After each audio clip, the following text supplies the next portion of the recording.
Still have some time before the game, and the fans are streaming in, and almost the seats are almost full, and it should be a lot of fun. And as you said, it's a beautiful night. There's going to be tons of people here. There's a lot of kind of special things that they do for all the players, and it's just a wonderful night of soccer.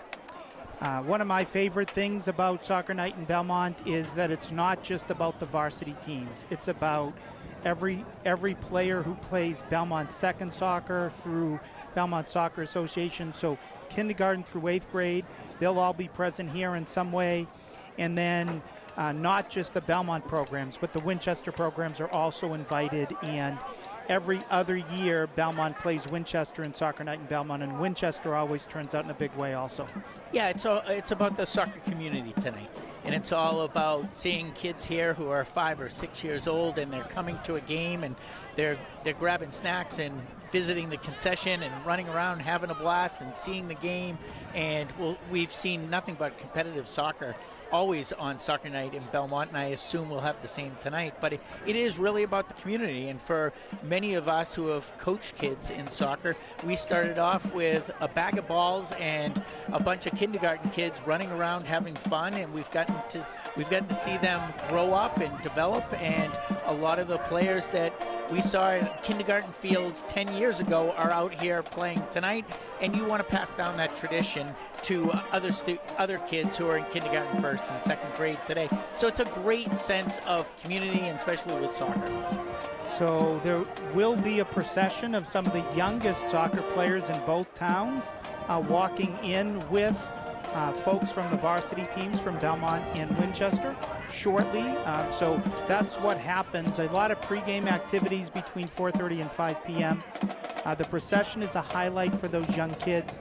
I will share the story of my daughter walking in with the daughter of one of her high school teachers last year, and that was also a highlight for my daughter to be able to share and talk about that with her math teacher at the high school. So don't know if she's matched up with her again. For those in Winchester watching the broadcast, Brian and I will do our best to make it that this is not a totally dominant Belmont broadcast. We thank WinCam for collaborating with Belmont Media on this. But Brian and I are parents of 2 captains on the Belmont team, so we will know the Belmont team a little bit better than Winchester, but we've done our best to learn everybody's names on both Winchester and Belmont's girls and boys varsity teams. So Brian, when you think of this procession beginning of the game, it always reminds me of the World Cup or the Premier League soccer. And that is what I think the 2 co-founders of Soccer Night in Belmont, Rob Gray and John Carson, were trying to accomplish, to just make it like the Super Bowl of soccer, which is the World Cup in many ways. And you have the pillar right there in the center of the field that might be in view. There's always a great soccer ball there, and it's a great experience, just like World Cup. And I think that's what they want to. They want to model it after a Premier League game or a World Cup game as a big game, and have the pageantry. And so they want to come out and have the soccer ball taken off and brought into the fields. They want the kids escorting the players on. We have a pep band in the background that some people might hear, but it's just all about the energy level and trying to replicate what it might be for a Premier League team, to just give the kids a little bit of an idea of what it is to really be in the spotlight tonight. Because I think, at least so far for Belmont, and as you said, we are definitely Belmont dads and a little bit of homers, but we have seen this year more student athletes coming out to support each other this year. I think especially after COVID, in which kids were cooped up, or you could only have one person at a game and they were playing with masks. I think this year the attendance at high school events have been outstanding, and tonight, I mean, we couldn't have asked for a better night, and we're going to have a lot of people here, and I think that will be really appreciated for the kids. I think they'll remember this game, And John and Rob have really spent a lot of time putting in their time and energy into different things here tonight, and so we're hoping for a great match. And I see John running around right now talking to the referee to make sure everything's set up, and he's choreographing everything down to the detail. Down to the second here. So you may see on the field, and it will certainly be in the background throughout the entire broadcast of the two games tonight, that we have flags from all the countries where the players or their players' parents or grandparents have come from to either Winchester or Belmont. So that is a very neat thing. If you're watching from Winchester, those flags are up every game here at Harris Field. Those are up specifically for soccer night in Belmont. And I know that matters. My wife grew up in Mexico. My daughter likes to see the Mexican flag out there when it is Belmont, soccer night in Belmont. Well, it is a global sport. And so when you think of soccer or football, you think of it being played in every corner of the globe. And so tonight I think it's nice that you really have an inclusive environment. So you have all the different flags out there. You know, there's probably 25 to 30 flags right there. And I think for a lot of people, it has a great meaning if you see that your dad's flag was there, your mom's flag was there. And you know, I think that's the one great thing about soccer is it's a really inclusive game. It's not something that's just played in one part of the world, but played everywhere. So if you're watching from Winchester and you've watched 2 years ago, it was a big pile of dirt 2 years ago behind all those flags, and now you can see Belmont's new high school just opened about a month ago here for the school year in 2021-22. And I know Winchester built their own new high school within the last decade, which is a beautiful facility too. And it's a great setting now for Harris Field to be right next to looking at the main entrance of the high school. Yeah, it's a lot prettier than the mounds of dirt we looked at last year. So it is obviously a new high school. There's a lot of area schools that are actually right now in the process of building schools, whether it's in Arlington or Winchester just finished up. And, you know, it's just what's best for kids. So we know that there's going to be a pretty significant pregame show in a moment. So let's preview the boys, Belmont Marauders versus Winchester Black and Red. So for the boys in Belmont, they won their first 3 games and have lost their last 4. They beat Boston Latin 3-1, Wilmington 2-0, and Stoneham 2-1, a very exciting game here at Harris Field. And then they've lost their last 4 to Melrose 3-1, Lexington 1-0, Reading 2-0, and just on Thursday to Arlington 2-0. Winchester, both these teams are usually near the top of the Middlesex League. Winchester also is off to a slow start for the boys. They're 1-3-2, losing to Watertown 1-0, Burlington 2-0. Then they beat Wilmington 4-0, lost to Reading 1-0, and then they've tied their last 2 games, scoreless against Arlington, and they tied Woburn 1-1 in their last game. So both of these teams trying to turn around their season in a game like this where you can't help but try to play your best because you're probably playing for the biggest crowd you're going to see all season. Yeah, so we're going to talk a little bit about the game, but if you look a little bit more, it's actually a pivotal game for each one of them for the season. So most teams want to qualify for the state tournament. You need to be 500, so you need to have as many wins and losses. And if you look right now, obviously Belmont losing 4 straight, they need to get back into the winning column. If they're 4-4, I think that gives them a lot of confidence going for the rest of the season. For Winchester, the same thing. They're 1-3-2. They don't want to fall to 1-4. So I think this is, not only are we going to talk about this being a wonderful night in youth soccer, but I'm sure both coaches are like, we need the W to make the tournament. And so I think it's a pivotal game. Belmont has a new coach this year, Neiman Kenkre, a former professional soccer player in Iceland, college All-American, I believe. His high school team won several state championships in New Mexico. Very, very smart coach. MIT grad, I believe, knows the X's and O's, the technical part of soccer, as well as certainly anybody I've ever met. And the boys started the season very well. Their center midfielder, Charlie November, went down. 4 games ago, and just the different rotations has, in watching these games, just thrown them off just a little bit, because it takes time to get to know particularly the way that the ball moves when your center midfielder is out. Yeah, I think in soccer, and you would probably say this a little bit about hockey, just the movements and playing with people and knowing what they're going to do, when they're going to make cuts, what kind of run they're going to make.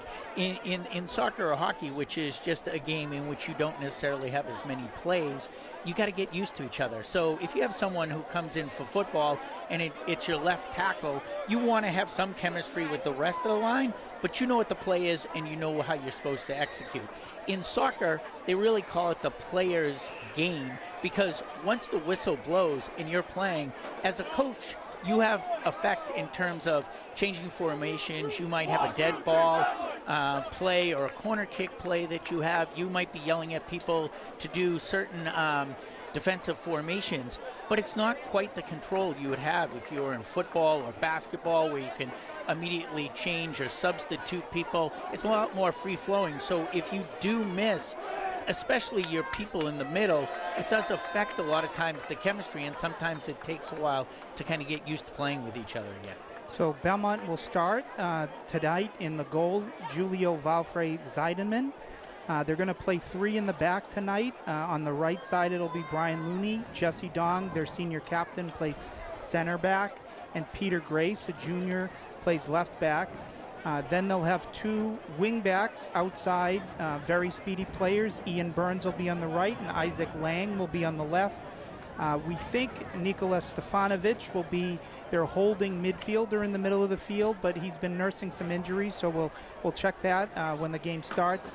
And then in terms of other midfielders, Lucas Alvarez Fernandez and Sachel Kenkre, the coach's son, play there. And then their 2 very talented strikers up top are Anthony Dawkin and Mateo Estrada Donahue.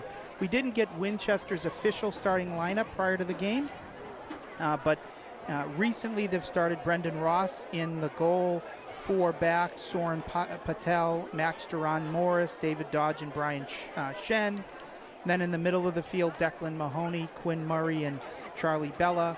And then up top is Victor Mybom, Andrew Bowers, and Jonah Barry. And it will be, as we said, it will be an interesting night, because you do have a lot of the pageantry that's starting off. And I think you'll see a couple minutes into the game, everything will settle down. But it does look like the stands are quite full here tonight. And it does look like we're just about 10 minutes away from the start of the game.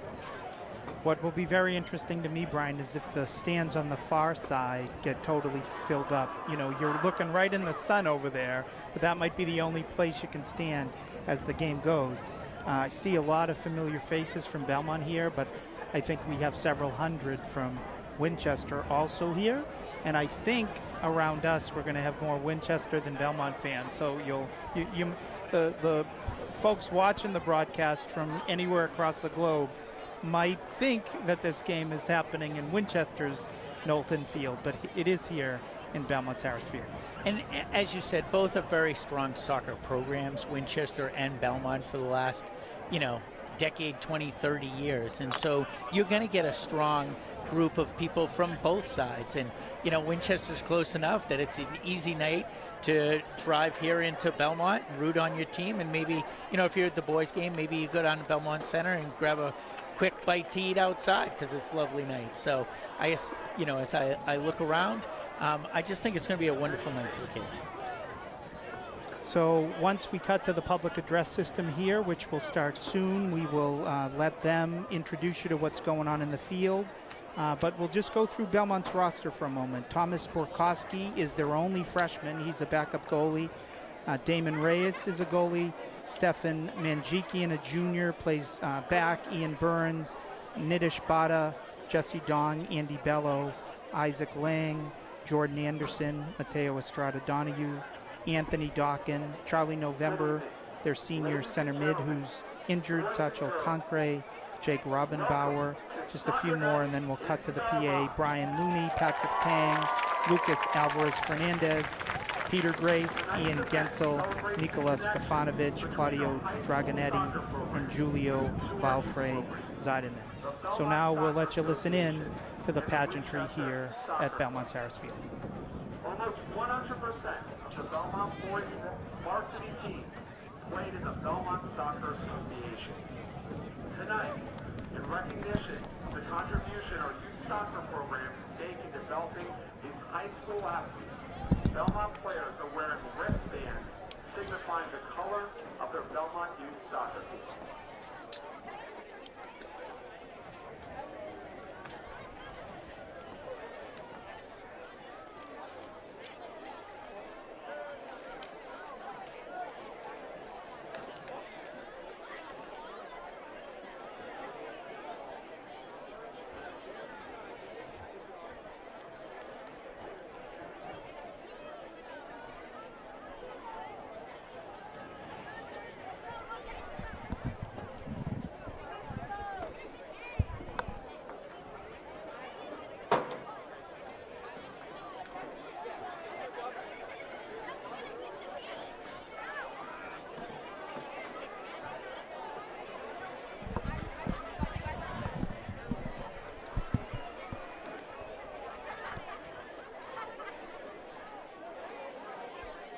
We're just waiting for the processions to begin here at Harris Field. Thanks for joining us on Belmont Media Center and on WinCam for the special Soccer Night in Belmont joint broadcast.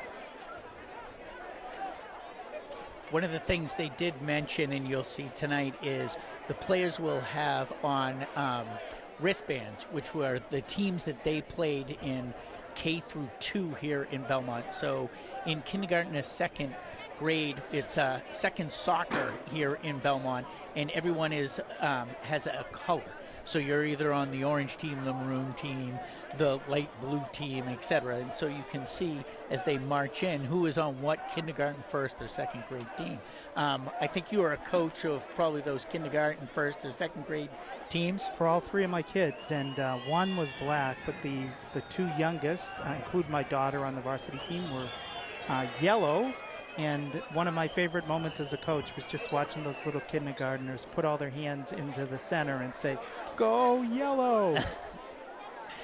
Yeah, so I also had 3 kids, and we had orange, maroon, and red here. I hear the Premier League theme going on right now. So we should have the soccer players entering into the stadium soon.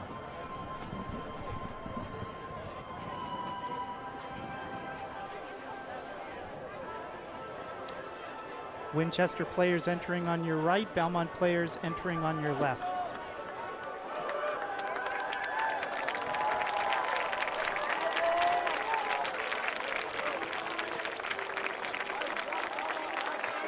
The captains lead their teams in. So on the Belmont side, you can see senior captain Jesse Dong.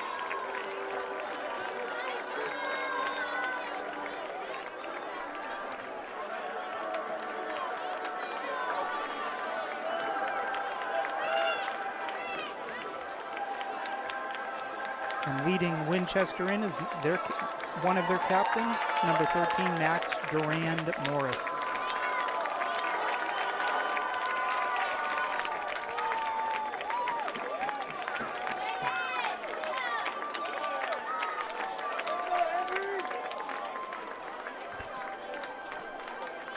As we mentioned earlier, Brian, this is 6th year for Soccer Night in Belmont. Some of the younger players, at least on the Belmont team, perhaps also on the Winchester team, did walk this procession in their first year, which is a pretty cool thing. We can't get the official who did that, but just by math alone, it's extremely likely, as 85% of the Belmont girls we know played Belmont second soccer. And for the boys team, which we're watching all of them, according to the news release we got, have played second soccer. So they'll all be wearing a colored wristband for their youth team. And it's just one of those nice things to remember. You know, if you're being walked out right now with a varsity player and you're in 3rd grade or you're in 4th grade, what a nice opportunity for you to be in. And it's just one of those nice community events that you're really looking forward to. You know, I'm not sure people can see it, but there must be, you know, hundreds of iPhones and Androids right now taking pictures of their kids so that they can remember this night. See the local scout troop coming in with the U.S. flag and the flag for their troop. Just interesting when you watch all the people involved. You have referees who get into the game too, being able to carry the game ball in to lead both teams in.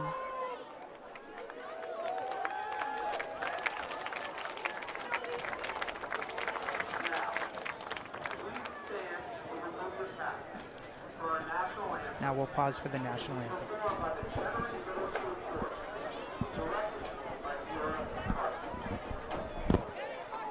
This is Belmont's middle school chorus, Chenery Middle School.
Chenery Middle School Chorus, conducted by Sarah Carson.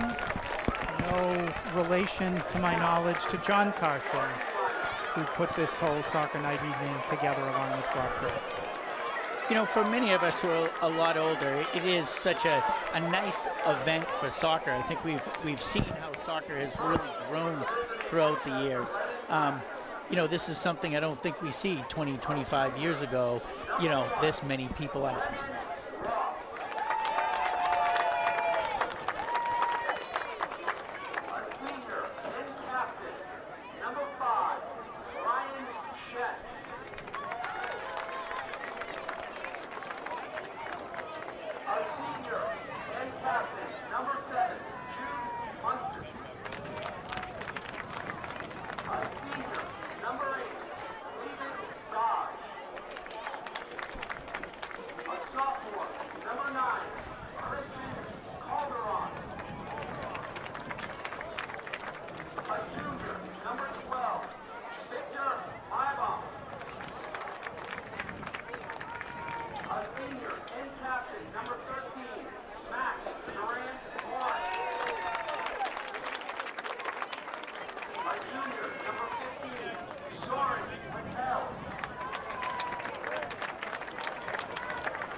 Thanks again for being here on this special broadcast of Belmont Media Center and WinCam, working together today to bring you Soccer Night in Belmont to the towns of Belmont and Winchester. Great crowd on a 70-degree evening. Most of those who are watching are in the nice, comfortable shade. Most of the players will be in the sun. Thankfully for the goalies, the sun, if you're on the left, is going to be on your right behind us, right behind your camera. So it's not directly in the eyes of a goalie, so nobody has an advantage there. Belmont changing their formation for the first time, Brian. They've played 4 in the back all season. They're only going with 3 in the back. What is the significance when a team changes its formation? How long does it typically take them to get used to the new formation? I think the biggest thing anytime you switch a formation is communication. So if you're going to switch from 4 to 3 in the back, you really need to have that one person who's going to direct traffic back there. So you obviously have 4 defenders instead of 3. You're going to play a little bit more defensive. It's a lot of times it's easier to change the point of attack from the back. But if you're going 3 right now, you really need to communicate effectively. And so that's what I'll be watching for in the beginning, is to see those 3 fullbacks and to see what the communication is and making sure that no one's left unmarked as Winchester gains possession of the ball. And the strategy to do that is you want to send more offensively. So what Belmont is going to do is they're going to have 2 wing backs. So those players have some responsibilities defensively when Winchester will have the ball in Belmont's end. But when Belmont has the ball, those outside wing backs typically are among your fastest and best conditioned players. They're zooming all the way up the sidelines and all the way down the sidelines. So we'll see if Belmont's new formation pays off for them today. I did hear when they were announcing the starting lineups, Winchester had many shifts from one of their previous games that I watched on the broadcast. I think that might be because they want to start more seniors in a game like this, Soccer Night in Belmont. So just speculating on that. Yeah, one of the things you want to do is sometimes you go to a different formation because you're really trying to fit the talent you have on the field. So coaches tend to do one of 2 things, which is they look at their talent and come up with a formation, or they believe in their formation and they try to get the players to fit into that. And so obviously, new coach first year, he doesn't necessarily have the history with these players to know, gee, this kid is a better wing back, or this kid should be up front. So it'll be interesting to see. You know, obviously they had some success in the beginning of the year. They start off the year, Belmont, with 3 straight victories. Now they've had a down part where they've lost 4 in a row. And so a lot of times coaches will try to mix it up and say, you know, maybe we should take advantage. I'm not sure if this will be the formation we'll see for a while, or if this is something particular because they've scouted Winchester and they said, gee, I think, you know, if we go 4 in the middle, then we'll have a numerical advantage in the midfield and we'll be better off, or if this is something that the coach believes just will be better for the next half of the year. Slight delay to begin the game as one of Belmont's players, Satchel Kinkry, either needed to take a watch off or a piece of jewelry, or maybe he forgot his orange bracelet. His dad, who's now his coach on varsity soccer, coached Satchel and several of the boys in Belmont's second soccer way back when on the orange team. So Belmont starts with the ball. This is Peter Grace, now to Nikola Stefanovic. Back to Peter Grace. Stefanovic does a nice job always using his body to shield the ball. Now Ian Burns on the right. Tried to connect with Mateo Estrada Donahue, won by Winchester's captain, Max Duran-Morris, back to their goalie. Well, early on, you know that the Winchester goalie feels pretty comfortable with the ball at the feet. They had no problem playing the goalie. A lot of times you'll have a goalie who is a former player out in the field, and you can use him almost as your 11th player out in the field. Other times, you know, coaches are saying you cannot pass backward under any circumstance because we're going to be in trouble. Sometimes goalies who have been midfielders in the past, they're like, just pass me the ball. I want to get some touches. So ball won by Belmont's Anthony Dawkin there, trying to connect on the left with Lang, Isaac Lang. Lang did a nice job of continuing to fight for the ball to win. This is Mateo Estrada. Tries to cross the ball, won by Max Duran Morris for Winchester. Winchester's doing a nice job of pushing up right now. You can see they're probably going to run some sort of offensive, I would assume some sort of trap.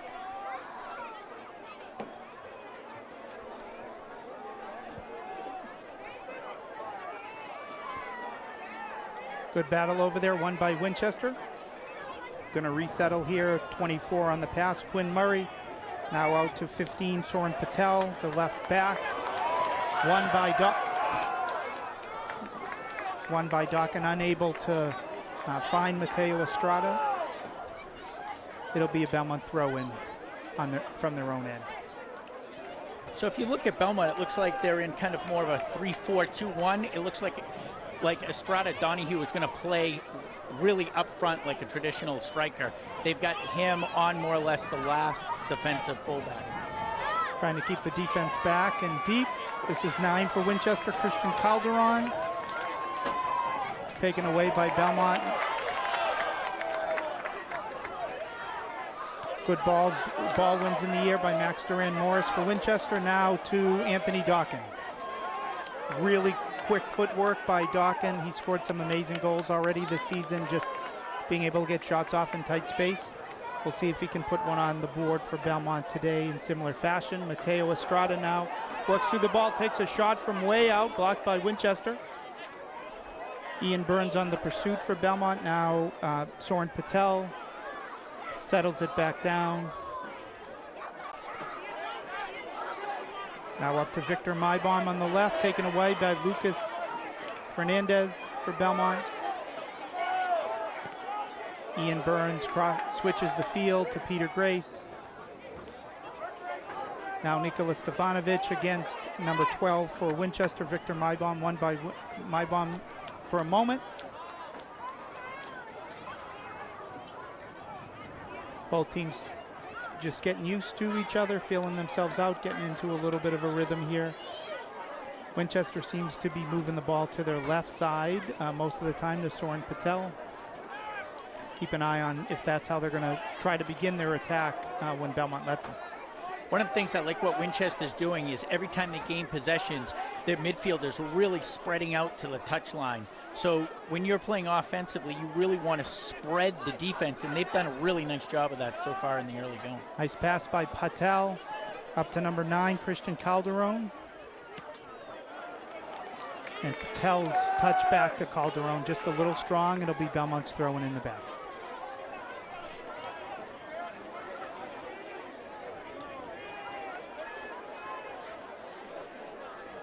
Jam-packed house, standing room only right now on this side of the stand. Brian, great to see.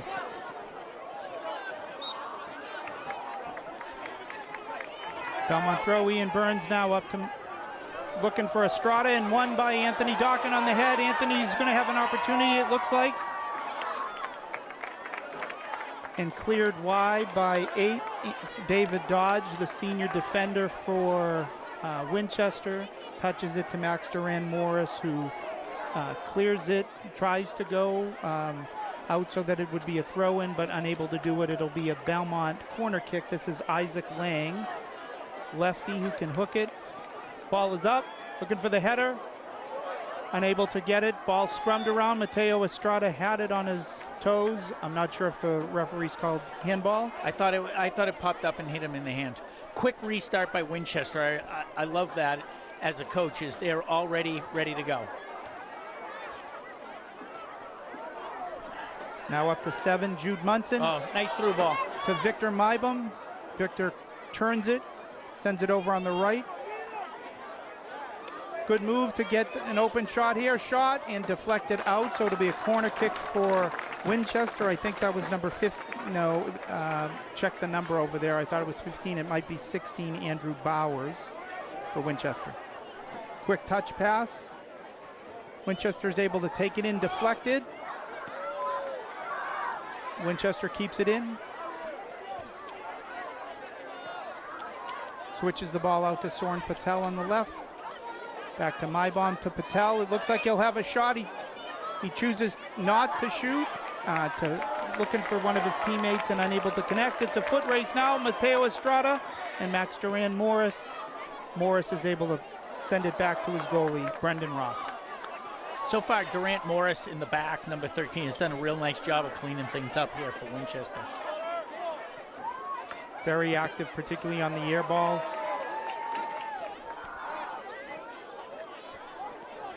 Here's Durant Morris. Touch to Patel. Ian Burns loses it, right back into play. Up to 9, Christian Calderon up top. Now 24, Quinn Murray. Almost open there. Good footwork by number 16, Andrew Bowers. Blocked by Belmont. Jude Munson fighting hard for Winchester there in the middle of the field, taken away by Belmont, but Winchester's able to keep it in. Here's Soren Patel. Won by Jesse Dong for Belmont. Ball comes out. Duran Morris wins the foot race for the ball, keeps it in for Winchester. Nice touches in tight space by Winchester thus far. Dawkin now, or Satchel Kenkre up to Mateo Estrada. Tries to hit Kenkre back. One away. We've called his name many times already. Max Duran Morris. Certainly the player of the game in the first 8 minutes. Now up to 15, Soren Patel. Good defense there by Brian Looney. Patel for the shot. And it scores! Winchester goes up 1-0. The goal is number 9, Christian Calderon for Winchester. Didn't look like it was the type of an attack that would lead to a goal, but they just stuck with it and were able to knock it through to put Winchester up 1-0. Very nice job by Soren Patel, who's number 15. Just doing a fantastic job of a give and go. They got some numerical advantage on the left side and did a great job.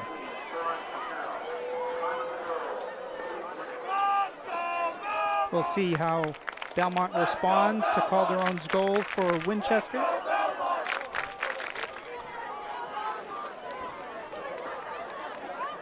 Here's Stefanovic. Good defense by Winchester.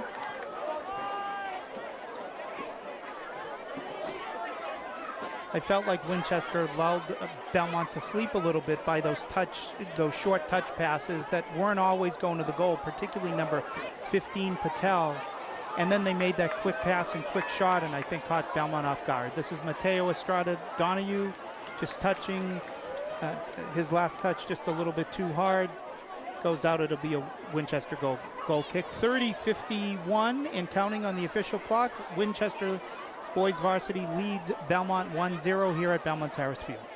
Yeah, I thought it was great by Patel and Calderon right there. You know, just simple passes, kind of up the wing, and a nice shot.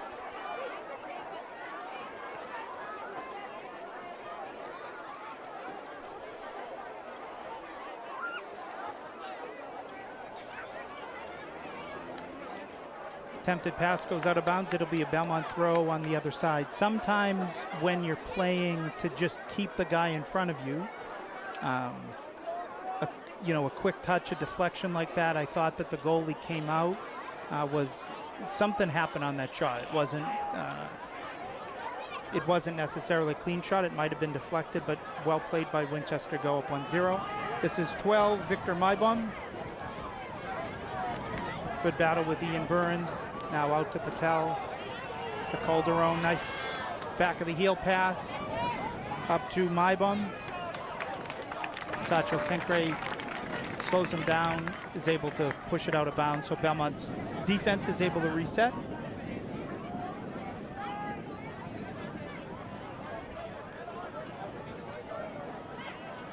Now Patel switches the ball here. Ball goes through his teammate's legs. That's Andrew Bowers on the far side. It'll be Belmont's throw.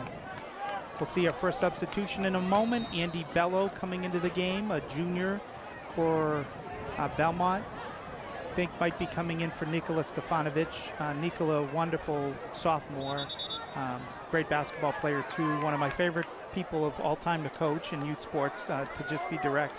But he's been nursing an injury, and I think he gave it a go. You can see him shaking his head there coming off the field. I think he's given it his all. He really wants to play in a big game like this, but I think he knows his evening might be done. It sure looks that way from how he's reacting coming off the field. And, you know, I thought he had a very good start. You could see he had some step overs. I mean, he's a very talented player. And be a loss. Once again, you don't want to lose any more people from the center midfield position. Yeah. He was taken out in the second half for much of the second half against Arlington a couple of nights ago, nursing the same injury. I'm sure he said to his coach, just coach, I'm going to give you everything I can, because that's the type of player he is.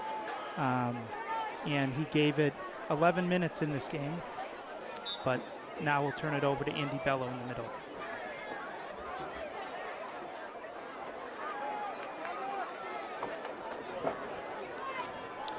Good turn by Winchester. Attempted pass into the box, won by Belmont's senior captain, Jesse Dong. Jesse, nice touch pass up to Ian Burns.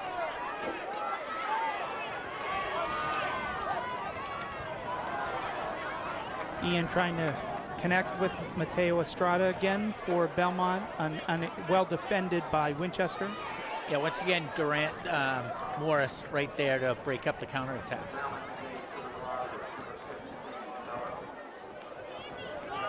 I would like to see Belmont mark up a little bit on these throws. I think it's too easy to give possession. They're playing it right back to the person who's throwing that in. That's like the second or third time I've seen that Winchester has a throw.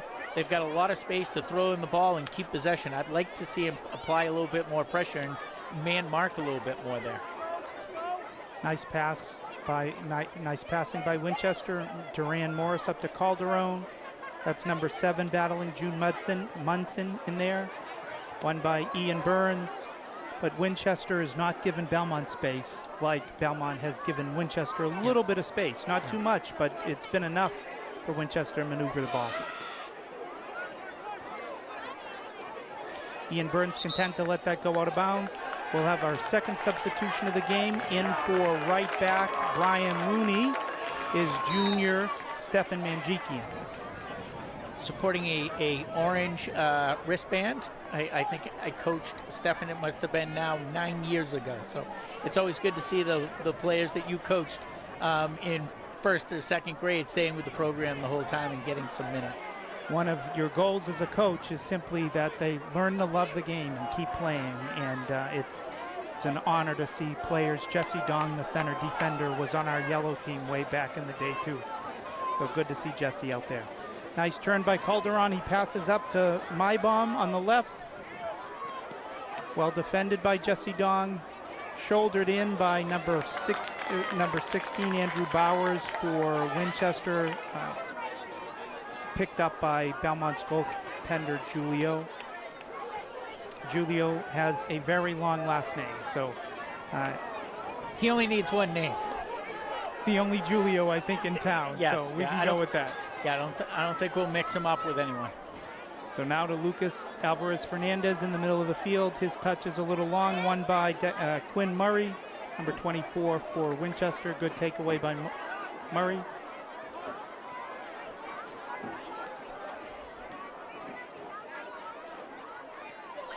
I mean, obviously we know in international soccer there's a lot of people who just have one name starting with like Pele, so we'll just go with Julio for the same kind of thing.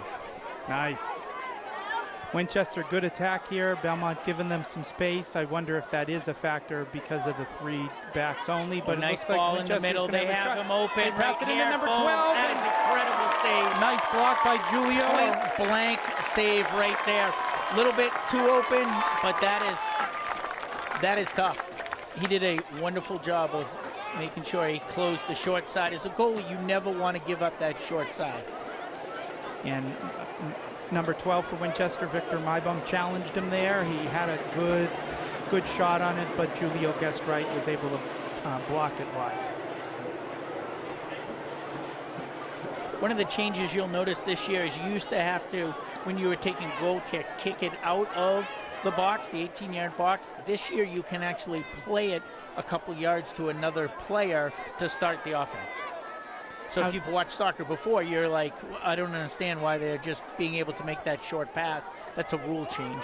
Now, did that just change in high school soccer or for more levels of soccer? Do you know, Brian? You know, I don't know if it changed at the collegiate level. You know, most of the times the collegiate level and the high school level stay the same. Number 9, Calderon, getting away with a little shove right there. But it goes back to Julio, Belmont's goal. No, that's Ross.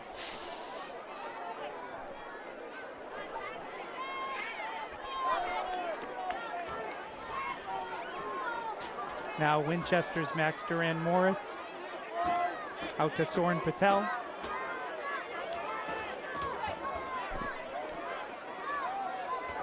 Winchester's doing a nice job of controlling the pace of play here, dictating.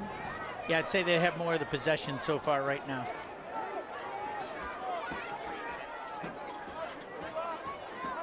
They're tending to look for shorter passes, possession of the ball. Belmont has taken many more opportunities to try to look for their striker, Mateo Estrada Donahue.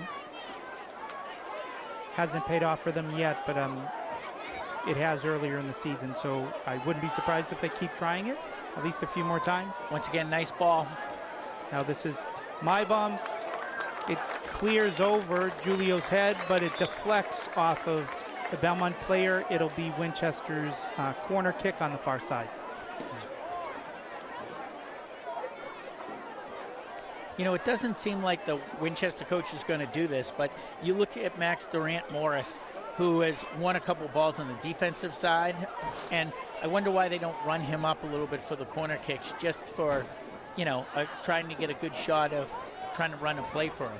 He's been so effective at heading balls in the back, you would think he would at least be one of Winchester's best players off corner kicks with his head.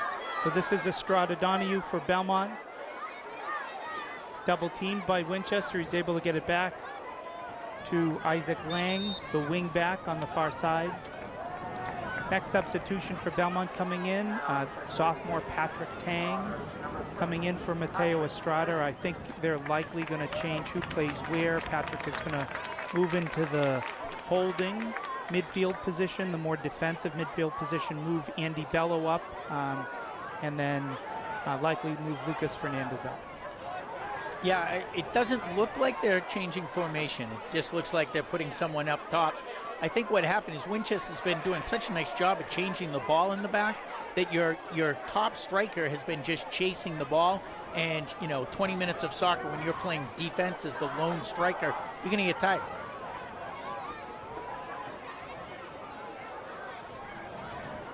Winchester content to keep it fairly deep, want to spread Belmont out a bit to allow their short passing game. And a turnover ball run right by here. Anthony Dock, and he's got quick Great feet. He shot. takes the shot, and it goes to the right of the keeper. Good ball win by Dawkin. Very, very exciting player for Belmont. Quick feet, wins the turnover, just gets enough space to get a shot off. And unfortunately for him, the shot goes wide of the goal. Belmont's best opportunity of the night. This is Christian Calderon. He's the lone goal scorer so far today as Winchester leads 1-0 against Belmont. Someone's going to have to mark him. He made a nice run.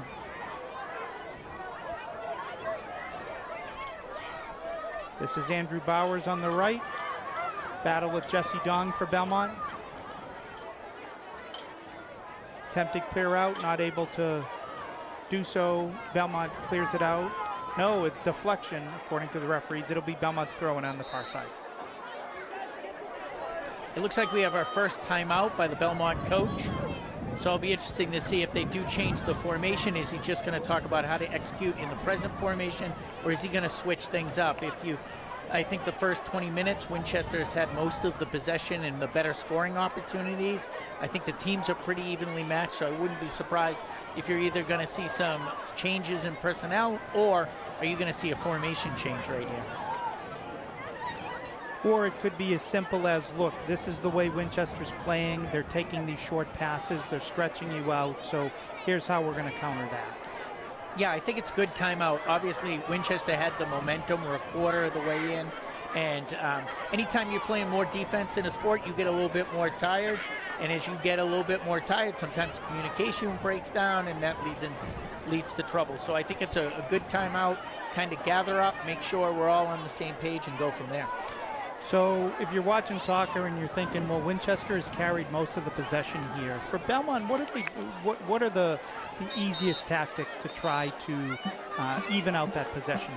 I think right now you've got to talk. So if I'm looking right now, I think you have to pay a little bit more attention to Calderon. I think he's been left free to run around a little bit, and I think you also want to make sure that if you are going to grab someone, you're funneling them one way or the other. So if you're going up to a player, you want to force them either to the left or to the right, whatever your defensive philosophy is, and to make sure that you have people in support. So I think that Winchester's done a great job, and Belmont has been a little bit out of their shape when that happens.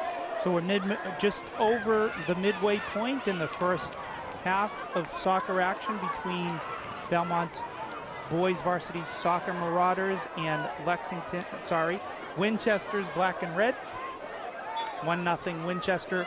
The goal for them was Christian Calderon at the 31-20 mark off a nice pass by Soren Patel.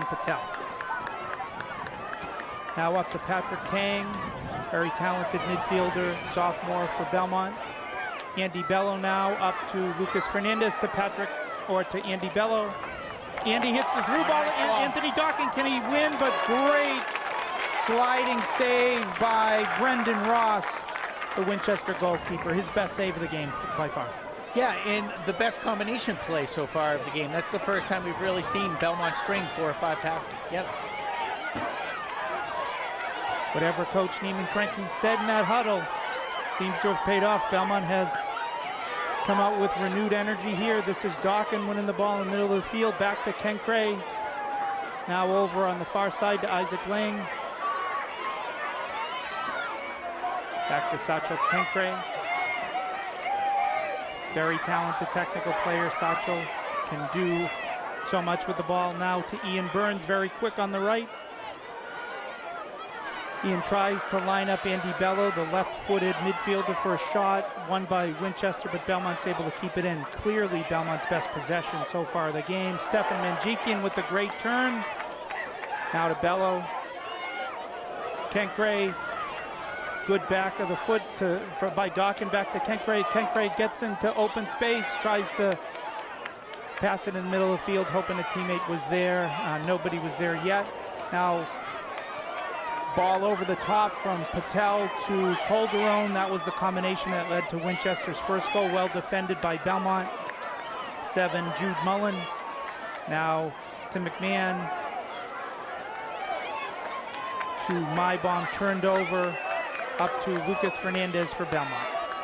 Lucas just holding it, letting his team get in the right position, and Jude Mullen fights back for Winchester to take it away. I feel like there's a little pickup of intensity from Belmont right now since the timeout.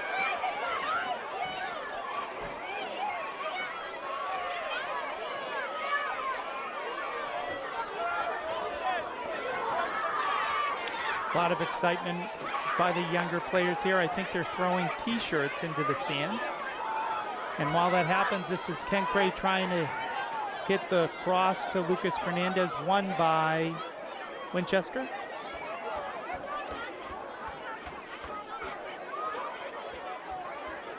Little shove in the back by Peter Grace against his Winchester opponent. Referee's letting him get away with it there. It'll be Belmont's quick throw. Yeah, I don't think we've had a penalty call. No.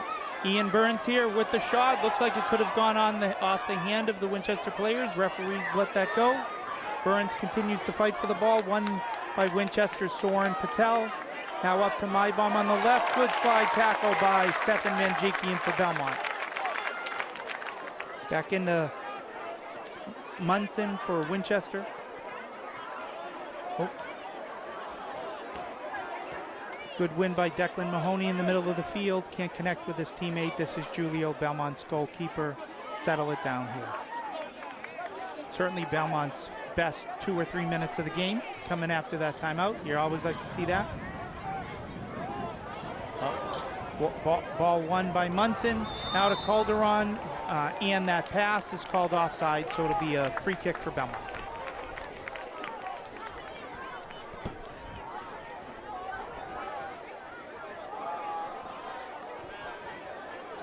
Jesse Dong for Belmont on the free kick. And as we said earlier, we would know how many people are here if people sat over there in the sun, and we're definitely getting the stands filled up there. Good pressure by Calderon for Winchester. Jesse Dong, on given the circumstances, kicks it wide and beyond the end line, so it'll be Winchester corner kick. Declan Mahoney was just substituted.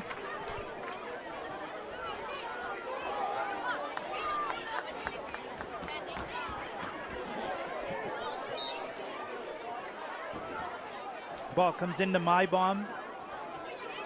Turning against two Belmont defenders, one by Ian Burns. Ian keeps it outside. Kicked out of bounds by Winchester, another throw in for Belmont. 14:36 and counting on the official field clock here.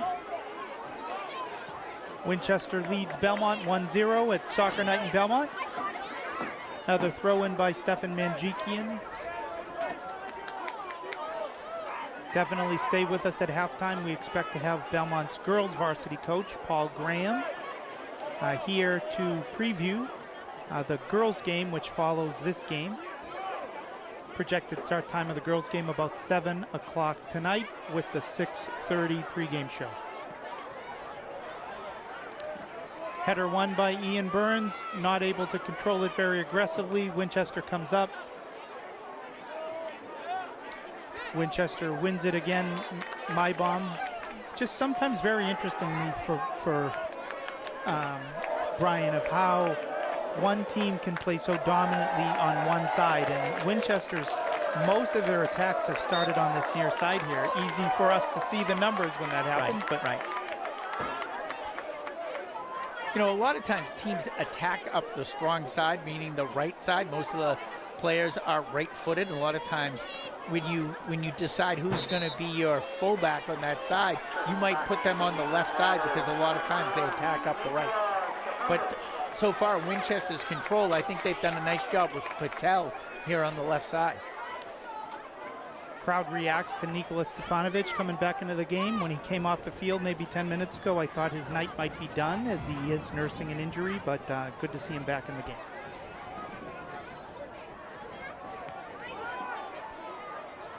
Winchester taking advantage of space. This is Max Durand Morris. Now out to Soren Patel. Back to the goalie, Ross, Brendan Ross for Winchester. Winchester's done a nice job of changing the point of attack in the back. It's Mahoney, nice turn, Quinn Murray, 24 for Winchester. Now to Ian Burns. Ian keeps it outside, the overlap for Stefan Manjikian. But good hustle back by number 7, Jude Munson, a senior captain for Winchester. Surprising call that Winchester disagrees with, but the referees are giving a corner kick, Belmont's first of the game. So I was surprised. I didn't think that was a deflection. It looks like Belmont always puts 2 over there, and anytime you have 2 offensive players, you need to have 2 defensive players. They need to be 10 yards apart in any dead ball, so whether it's a corner kick or a free kick, you need to be 10 yards away. It's a nice job in the ball. Number 6, Andy Bella, was able to get a foot on the ball. Unfortunately for Bella, who's a lefty, he could only get his right and deflects it out of bounds. Good opportunity for Belmont, unable to convert. 11:20 left here in the first half from Harris Field. Winchester leads Belmont 1-0. We have 4 subs coming in for Winchester. The first kind of mass sub of the game. You see Calderon's out right now, as is Bowers for Winchester.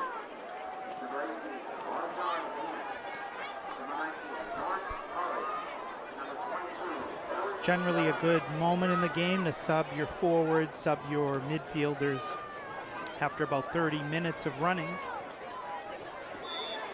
What's also nice is when you sub right before the half, you kind of get a extra rest because you get the last 10 minutes, then you get the middle 10 minutes. So you're really giving them a 20-minute break in there, more than if you're substituting them out earlier. They're getting 10 minutes, they're coming back in the game, and then they have another sub. I think players prefer to have a longer break and less breaks, more than coming in, coming out, where they might be, you know, into the game, out of the game. 22, Owen Gallagher into the game for Winchester, and number 19, also new into the game, is Laurent Hawley.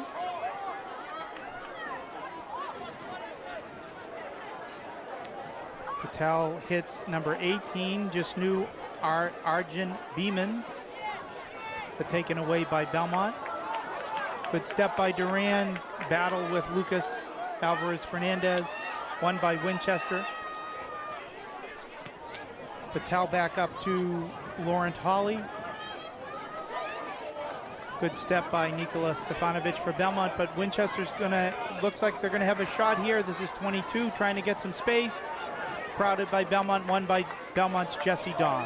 Nice job. I think they're playing the advantage right there, which I think is a good call by the ref. In soccer, if there's a foul, but they feel like one team has the advantage, they let them play on.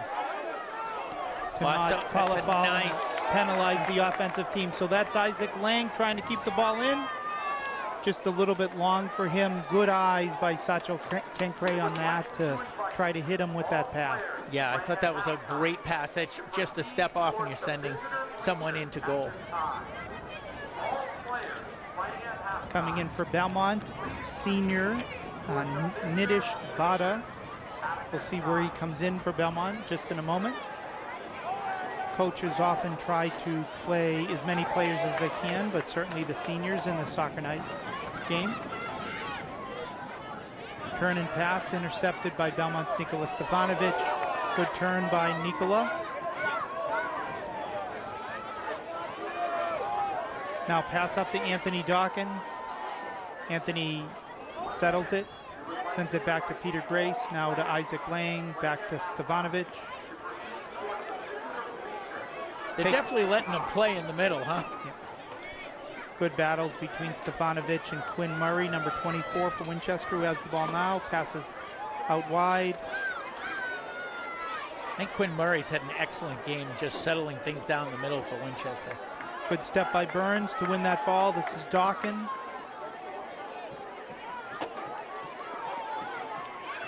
Connects with Lucas Alvarez Fernandez. Battle there with number 8. David Dodge, the senior for Winchester. Back and forth. Dodge comes out with it. Now Andy Bello for Belmont.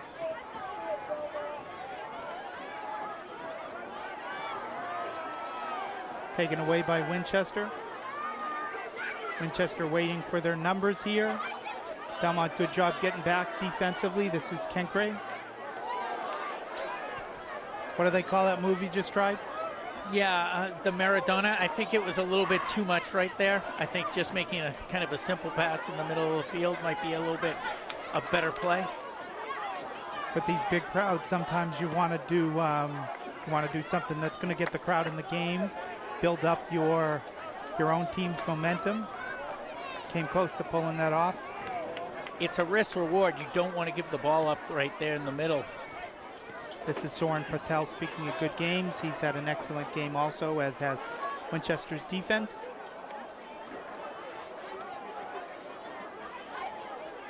Number 5 there, the right back, Brian Shen. Won by Jesse Dunk for Belmont. Now back to Stefan Manjikian. Manjikian out to Peter Grace, left back for Belmont. Peter does a nice job of keeping his head up there. He didn't make the pass, but I do like how he feels confident on the ball and feels like he keeps his head up to start a little of the offense. Now to Andre Carnes in for Winchester. Reserve central midfielder, ball deflected. Julio, Belmont's goalkeeper, would have been able to connect to it, but the communication wasn't what Coach Kenkre will want between he and Jesse Dong. Jesse, to better be safe than sorry, kicks it out of bounds. Lets his defense get resettled. Now coming back into the game, for Belmont, number 9, Mateo Estrada Donahue, and number 4 for the first time so far is Nidish Bada. Bada's coming in for Ian Burns and going to play the right wingback. Yeah, also out of the game is Andy Bella.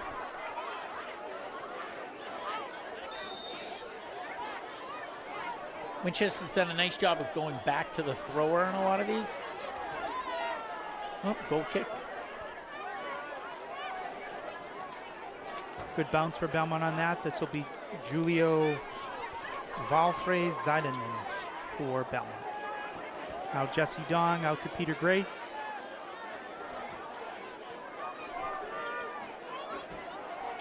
Up to Anthony Dawkin. Taken away, nice takeaway by Winchester. This is 24, Quinn Murray. Now up to 5, Brian Chen. Nice move. Into the box. Exaggerates it a little bit.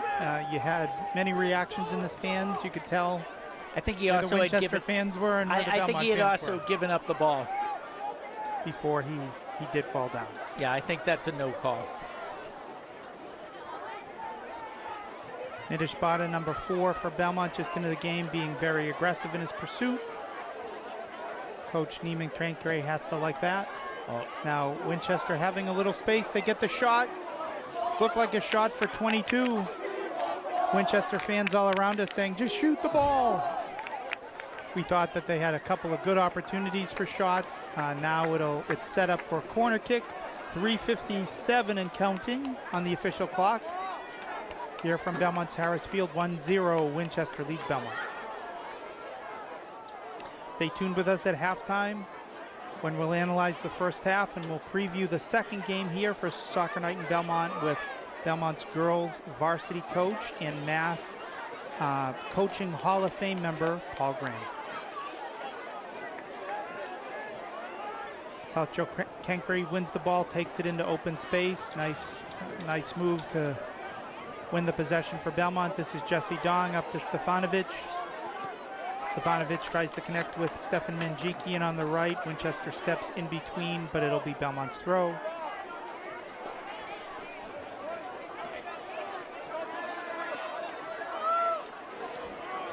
Belmont's changed formation tonight, Brian, definitely makes it where it's been noticeable to me is just the responsibilities on throw-ins and where the players end up going on those throw-ins. I'm sure that'll be one of the things Coach Neiman talks about at halftime. Yeah, it's just making sure you're communicating and doing some of the simple things of marking up. This is where I've been real impressed with Winchester is they immediately spread out right now. Look at 15's on the touchline, 19's on the touchline. A lot of times coaches will say feet on the paint, like they've spread them out. It's a ton of space in the middle.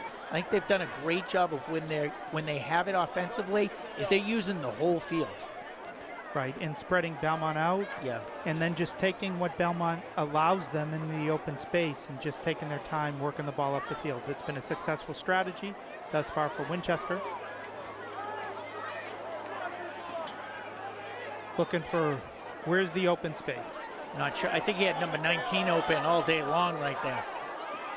Attempted through pass to Mateo.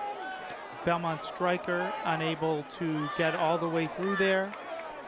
Good win by Isaac Lang for Belmont. Now Lucas Alvarez Fernandez won by Winchester. Pass out now to 19, Lauren Hawley.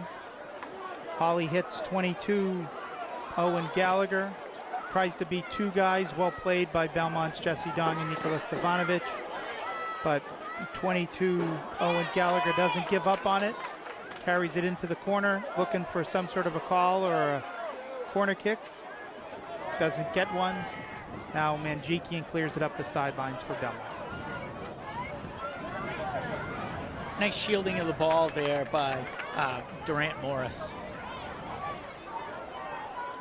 Winchester's had quite a few players with excellent first halves. For them, certainly their two defenders on the left side, Max Durant Morris and Soren Patel, have both played quite well. Patel with the assist on Christian Calderon's goal at the 31-20 mark, the only score we've had thus far in the game. Substitution for Belmont, Brian Looney comes back in for their right back position, replacing Stefan Manjikian.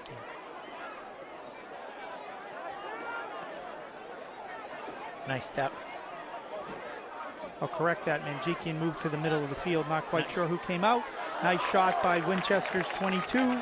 Owen Gallagher saved by Belmont's Julio Valfrey Zaidan. Dong takes the space for Belmont. Pass intercepted by Winchester's Andre Carnes. I feel right now Winchester's a little quicker to the ball. They're moving to the ball a little bit more. That was a nice step. You know, I've noticed, especially Murray in the middle, I think he's done an excellent job, number 24, of really stepping to the ball. Nice distribution in the air. The throw by Belmont's goalie, Julio. Referee calls a foul, so Dawkin puts the ball back into play to Manjikian, now playing in the middle of the field. Dawkin turns now. Mateo Estrada trying to hit the through ball to Manjikian now to Manjikian takes the shot, doesn't get everything that he would want on that shot. Easy save for Brendan Ross for Winchester. And there's another thing. I like the quick distribution by the Winchester goalie. Jesse Dong back to play the ball to his goalie Julio here. Good pursuit by 18 by Winchester. 18 is Arjun Beemans. And you can make your opponent's goaltender play the ball more quickly than he wants. Always a good thing. This is Nitish Bada for Belmont. Brian Looney on the throw. Good shield by Mateo Estrada, but Winchester crowds him, takes the ball away. 24, Quinn Murray. As you've mentioned, Brian has played an excellent first half for Winchester too in the middle of the field. I feel like he's won a lot of 50-50 balls. He's made the simple pass, and he's, he's been able to stop a lot of counterattacks. Looney content to let that ball go out of bounds to win the throw-in. Now to Stefanovic. Stefanovic tugged there. Referee lets it go. Good win by Mateo Estrada, but one back by Winchester. Now out wide, that's Lauren Hawley. Lauren Hawley, I'm not sure if he was, I don't think that was a shot, but a little bit too long. If it was a shot, it was a little ambitious. A little ambitious for sure. But I think he was trying to put the ball in the middle and have someone run into it. Under 2 minutes, the official clock on the field stops at 2 minutes, on the scoreboard rather, so this might be the last rush for Belmont. They hit Stefan Manjikian. Can he get a shot off in the right corner? And he does. As he gets the shot off, the two whistles, the ball didn't go into the net, but... So in high school soccer, when it's 40 minutes, it's 40 minutes.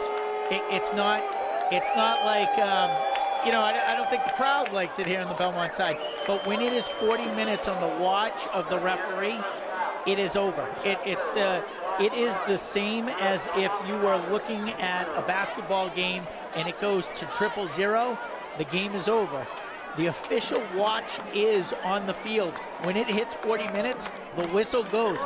You can be in a breakaway, you can be anywhere, the whistle goes. A couple nights ago in the girls' game against Lexington, they had a semi-breakaway and all of a sudden the whistle went. And that's what happens. And so the crowd's not happy with it because it's... Have your headset, of course, and stay with it, but Coach Paul Graham in the Massachusetts Coaching Hall of Fame, coaching for more than 50 years high school sports. And Paul, I've forgotten the number. You've been coaching Belmont girls varsity soccer for how long? 29 years. 29 years. And this year, I don't know if it's your first time in 29 years, but you have 4 freshmen who are playing. Your team changes in terms of who's available for you game after game. Have you ever had a team that has had so many injuries and other losses early in the season, so you're relying so heavily on your younger players? You're exactly right. No, I mean, we have 7 players that could be starting, that will not be on the field tonight. But the young kids really I'm going to actually more and more freshmen playing because they're ready.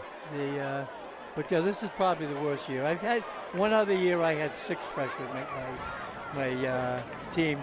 They all started, and we won the North title that year. Well, what's been impressive is when your freshmen have played and your other players, many of your players are new to the varsity team for the first season. They've all played well, but you're playing with a very inexperienced team relative to some of the other teams that you've had in recent years. Do you like that more as a coach, knowing that the expectations might not be as high because you're playing such young players in their first varsity action, or is it all the same to you? Depends on whose expectations. I expect to do well, and the kids do. But no, you're exactly right.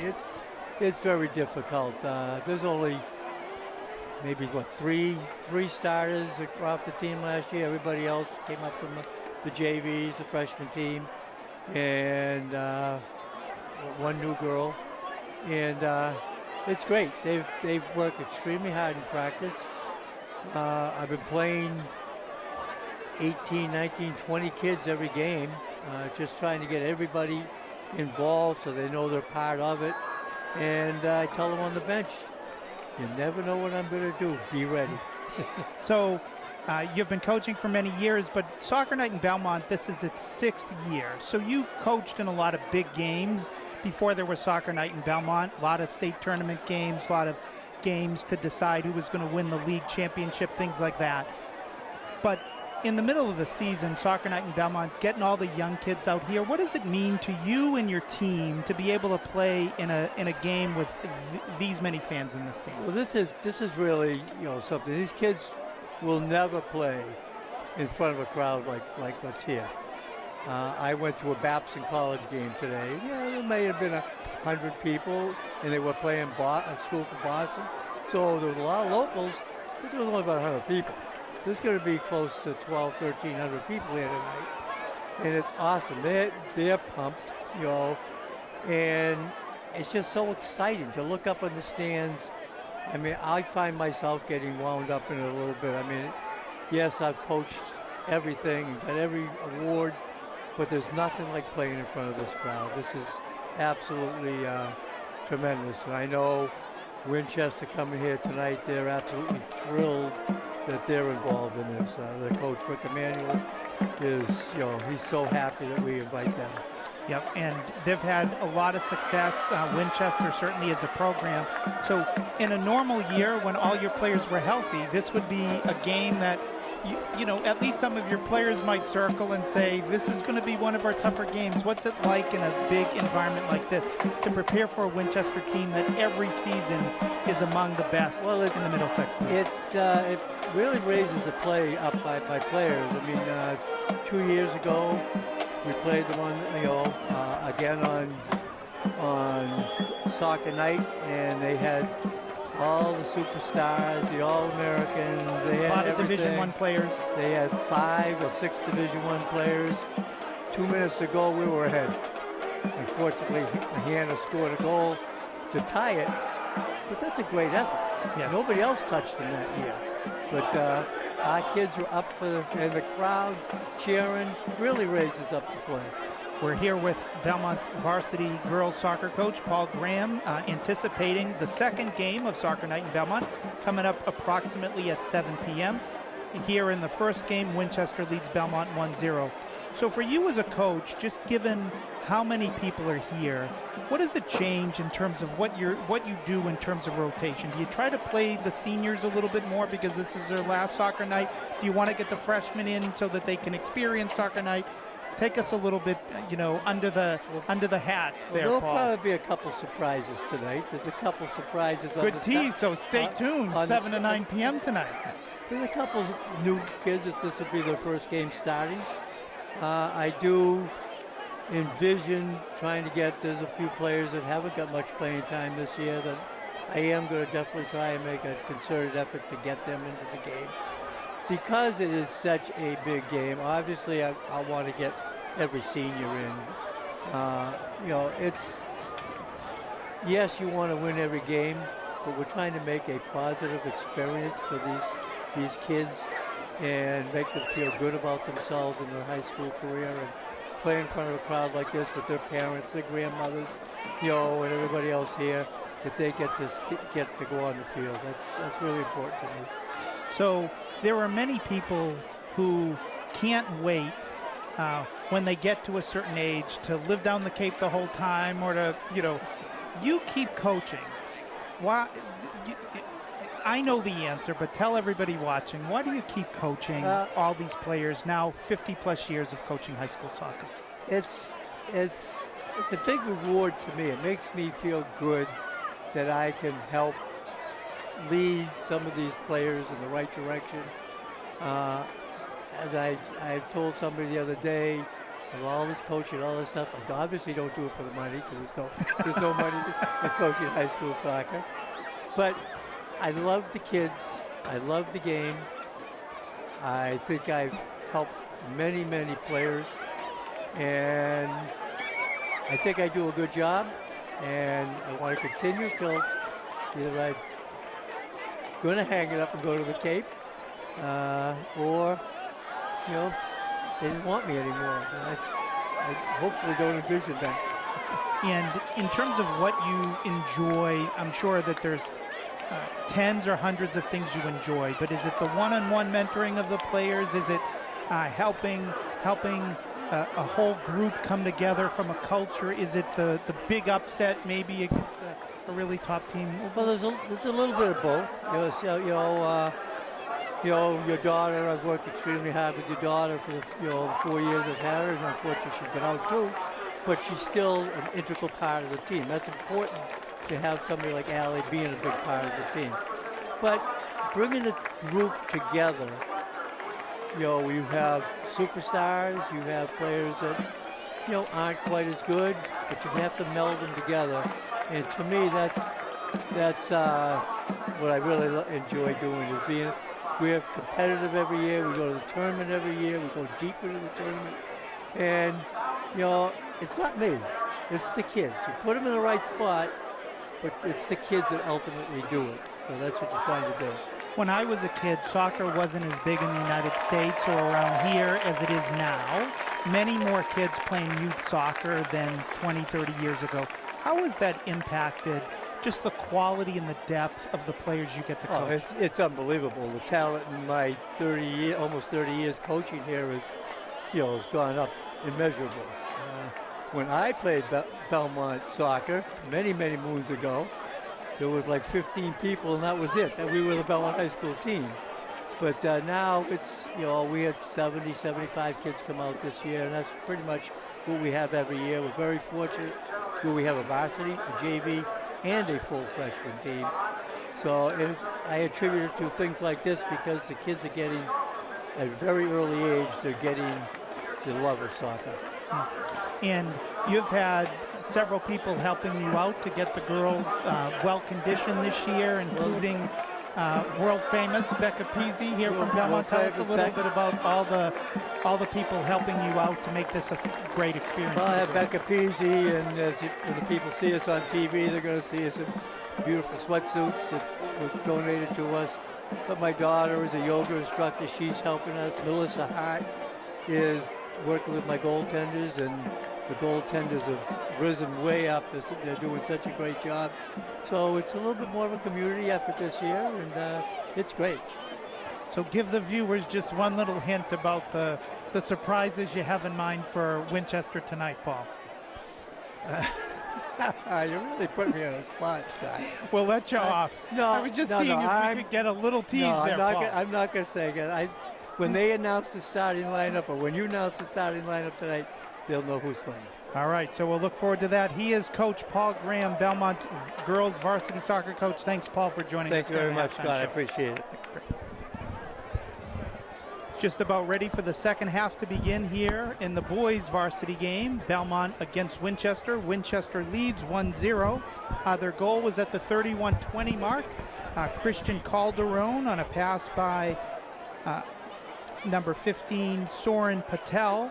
was the only score of the game. A couple of other good opportunities, but not a tremendous number of offensive attacks. Brian, what do you think Coach Neiman Kenkre said to his Belmont team? I just think he needs to put more ball pressure on some of the Winchester players. As we've noticed, Winchester's done a great job of spreading out the field. They've done a nice job of possession. I think they probably had 55-60% of the possession today. I think Murray, number 24, has done a great job of really stepping up in the middle, and I've also been impressed in the back with senior captain Max Durant-Morris. I think he's done a nice job. Right away, you're seeing Belmont doing a nice job of pressuring right now, and I think they need to pick up the pressure, especially in their offensive third. Right here, you get a nice turnover right away. This is Sacho Kenkre. Let's it go. I can't tell if it was deflected. They are going to give him the corner kick. So Belmont's first corner kick of the second half. And so I already like that coming out. I think you're putting a lot of ball pressure right there, or excuse me, you're putting a lot of pressure on the ball. And right there, you get a quick turnover, you get a corner kick, and you're 40 seconds in, and hopefully you're getting a good scoring opportunity. I didn't see that as much in the first half. This looks like it's Ian Burns on the corner. Ball's up in the air, it goes deep. Lucas Alvarez Fernandez is able to get a foot on it, and Jesse Dong keeps it in. Nice effort by Belmont to keep it in. The corner was a little longer than what Belmont would have wanted on that play. Yeah, but I think if you're Belmont, you're saying we need to put a little bit more ball pressure on who's ever having possession. I thought it was a little too easy. Winchester changing it in the back, and I think if you're in the second half, you need to up the momentum. And if you're Winchester, just keep playing the way you're playing? You're playing the way you want. You're spreading them out. I think you're playing a smart possession ball, and you're really doing a nice job in the back. There really haven't been too many breakaways, too many missed assignments in the back. Good effort by Ian Burns coming in. Can he get the shot off? That's Burns. It gets deflected, and it goes wide of the goal. You couldn't tell from here if that deflection was going to go in. Burns is trying to fire up the crowd here, anticipating the corner kick.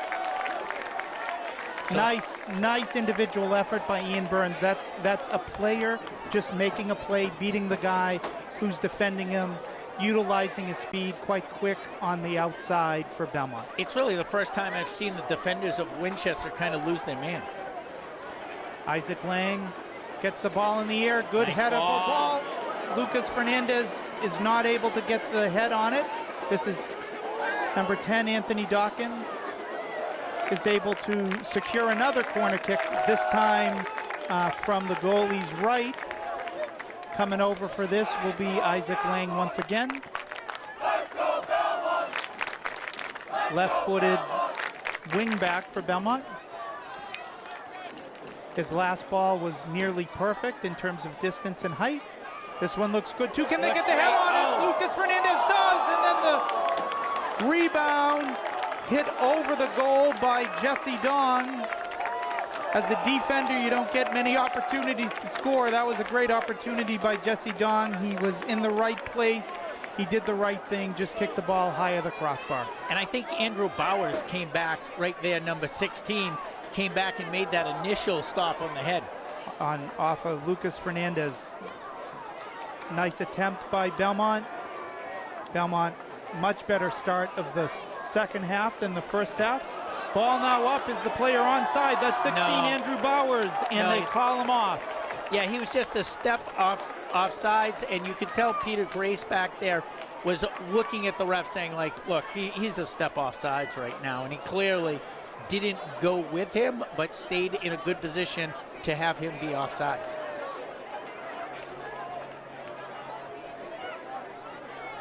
Thanks for joining us on this special broadcast collaboration between Belmont Media and WinCam. That's Stefan Manjikian playing in the middle of the field to start the second half for Belmont. That was a late switch in the first half. Stefan had played one of the outside defensive backs for Belmont, and Coach Kenkre moved him into the middle of the field. It's paid off well.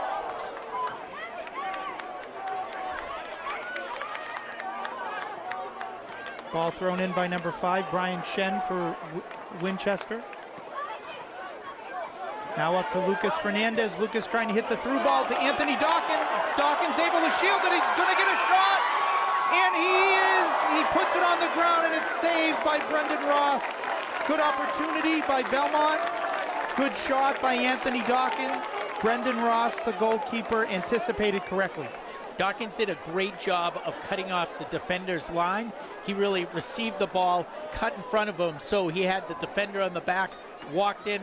Nice shot, nice save. Belmont more good opportunities in the first 5 minutes of the second half than they had in their entire first half. That must have been some halftime speech.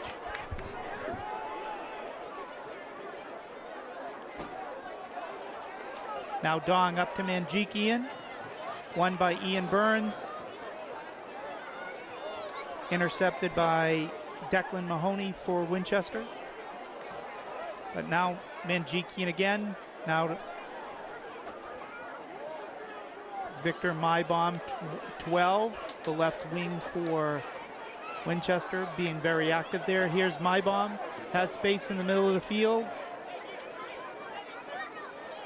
Defended by Jesse Dong. Now steps up is Brian Looney to clear the ball out of bounds for Belmont. Nice aggressive play by Looney. Great start by Belmont. You've had two excellent scoring chances. Manjikian now up to Dawkins. Dawkins back heels it to Lucas Fernandez. It's a 3-on-3 here. Lucas takes it to the right, hits Dawkins. He's going to get another shot, but it's well defended by Max Duran. Now this is Ian Burns for the shot to the right of the goal. Belmont creating opportunity after opportunity after opportunity. You love to see those opportunities, but many of the Belmont players are like, we just have to get those shots on goal. The game has definitely opened up, and you're seeing the bench of Belmont really encouraging the guys to come up and defend in the offensive third. I think they're doing a much better job of defending up high. Counter-attacking, playing quickly, utilizing the speed of some of their faster players like Anthony Dawkins, who's had one break-in and one near break-in on that last rush. Nice job keeping it in by Ian Burns. Now it's Satchel Kenkry, unable to control the ball cleanly, but wins it back. Good hustle by Satchel. Satchel is going to try, it looked like, to get a shot off using his left, but he'll take a corner kick. Smart play, as he knew he was well defended. He'll bring up his players. Their third corner kick in the last couple minutes. The last one resulted in two good shots by Belmont. We'll see what they can do here. Here's Isaac Lang one more time on the corner. Ball's up, defended by Duran, kept in by Dawkins. Back to Lang, header by Lucas Alvarez Fernandez, and it goes wide. It'll be a goal kick for Winchester.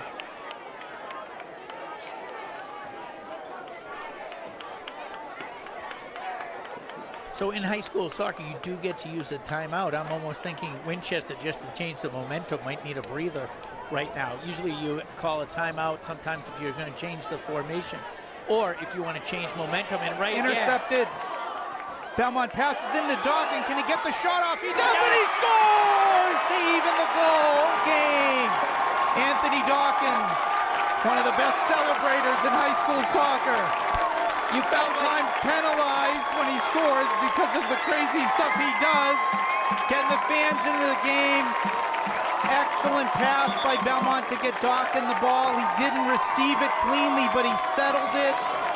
Just needs kind of an inch of space. He's that good, he's that quick with his feet.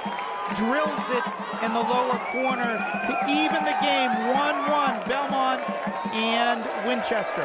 You felt like it was going to come. I mean, he's had some great opportunities here, and you just felt like, and here's another turnover.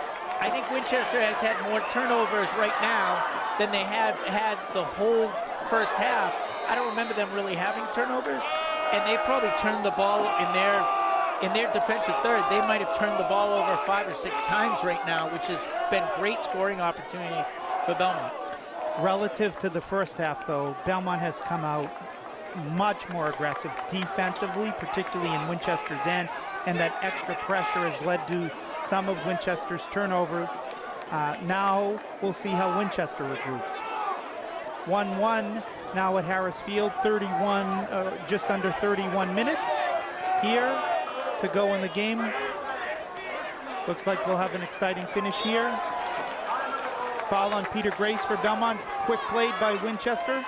Nice passing now to Calderon in the middle of the field, taking it from right to left. Attempted slide tackle by Brian Looney, not able to clear it out, but his teammate Jesse Dong is able to clear it out to let Belmont's defense reset. It'll be a throw-in for Winchester. Turn shot off the mark by Victor Maibon. Bomb for Winchester. It'll be a goal kick by Julio Valfrey Zeidenman, Belmont's goalkeeper. And I do like how Winchester, if there's a foul, they put the ball down and go. And a lot of times you'll see other teams, the whistle blows, there's a foul, you relax, you turn your head away from the ball. It's an opportunity for a team that can quick restart, really to get a good scoring opportunity. Nice passing between Calderon and Maibon leads to a corner kick for Winchester. They quick touch it right in. One now by Ian Burns. He's quite fast. It's going to be a 4-on-3. Burns is able to touch it now to Dawkin. Winchester's getting back. They got numbers now. Hits the through ball to Lucas Alvarez. He's onside. He gets the shot off, and it's deflected wide of Brendan Ross. It'll be another corner kick for Belmont. Another great opportunity for the Belmont Marauders. He took it with his right foot. I think if he had maybe let the ball run across his body and taken it with his left, he might have had a little bit better of an opportunity. Good defense by Winchester, getting their foot on the ball. Make sure that that shot was not on goal. Isaac Lang puts the ball up one more time, and it goes over the goal. It'll be Winchester's goal kick. Good hands by the referee on that one, Brian.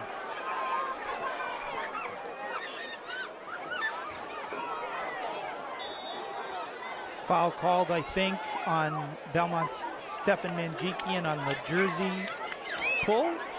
On Maibon, it'll be a direct kick for Winchester.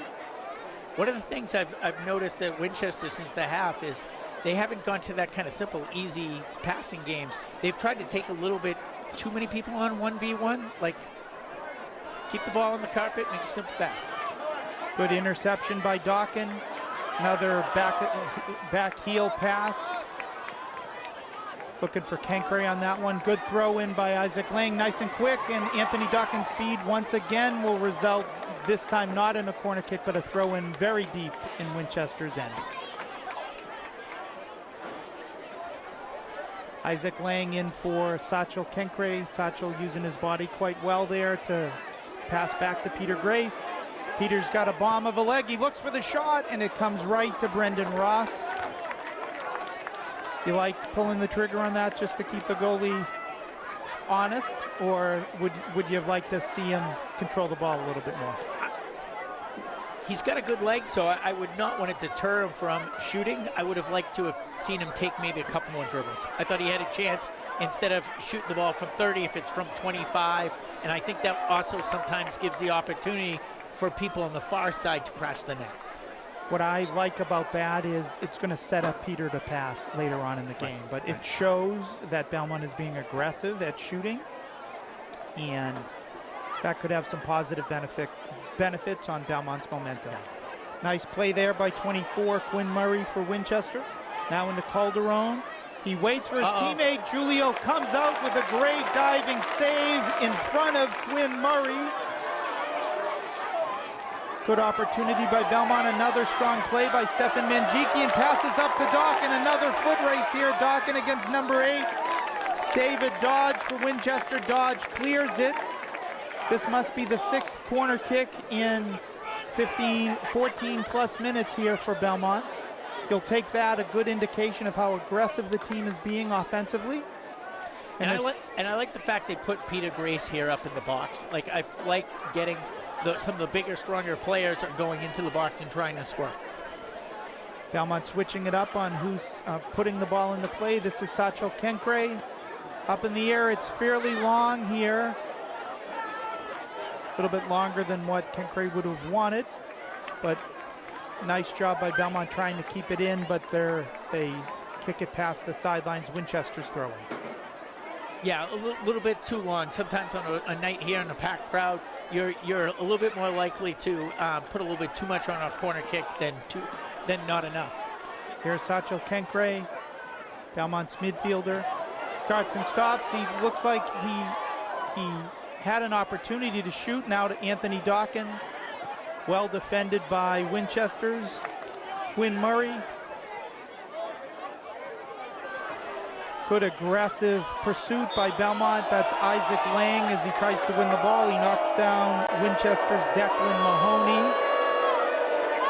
Fans getting in the game, any opportunity to give the refs a hard time. That's what I think we're seeing there. Totally legit call.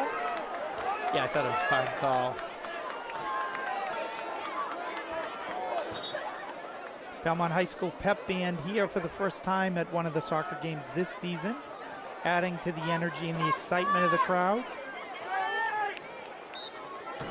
First substitution of the second half for Belmont getting ready to come in. It'll be Patrick Tang coming in, Belmont sophomore, midfielder.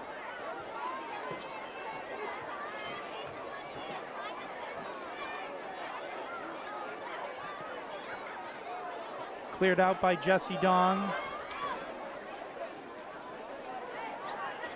I think Jesse didn't like the way his team was set up on that, and he just wanted to reset, and he started talking after he kicked to some of his midfielders. Good step by Peter Grace for Belmont, but ball won by Andrew Bowers for Winchester. Good pass in here. This is Calderon, but taken away by Grace. Now to Stefanovic, now up to Satchel Kenkre. Kenkre now to Lucas Alvarez Fernandez. Lucas has some space. Can he get the shot off?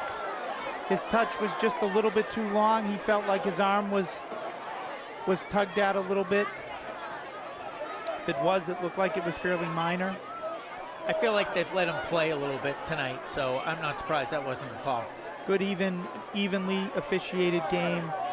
We're 1-1, 22-54 left to go in the game. Belmont and Winchester. Thanks for being with us on this special broadcast of Belmont Media Center and WinCam.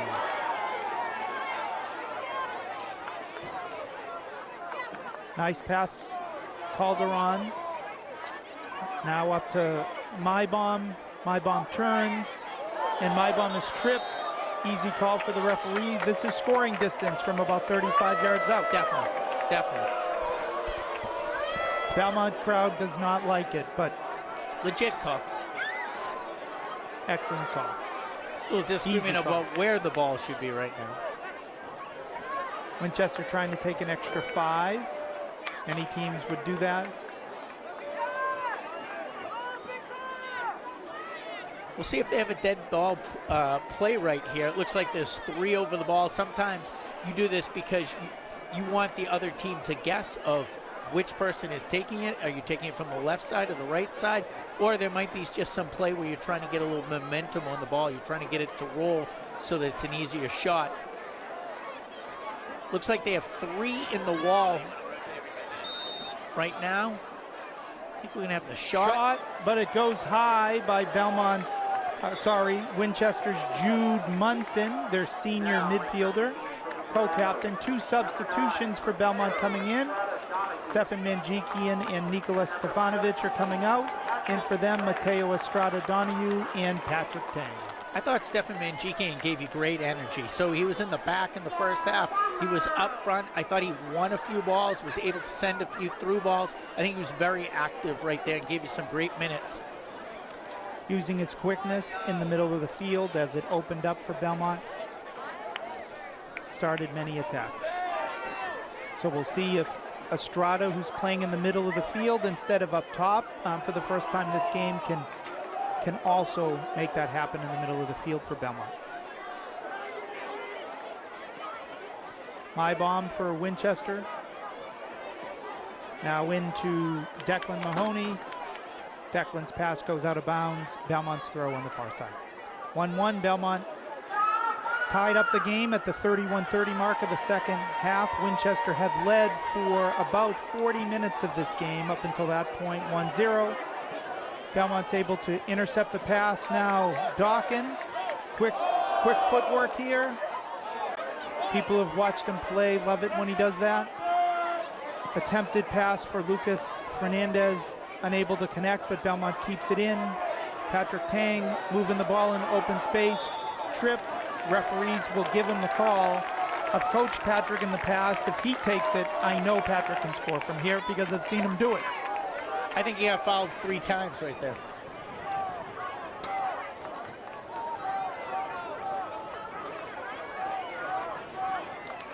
"15 yards deeper than Winchester's last opportunity for a direct kick here. We'll see if he chips or we'll see if he shoots. I'd like to see a chip right there to the far post.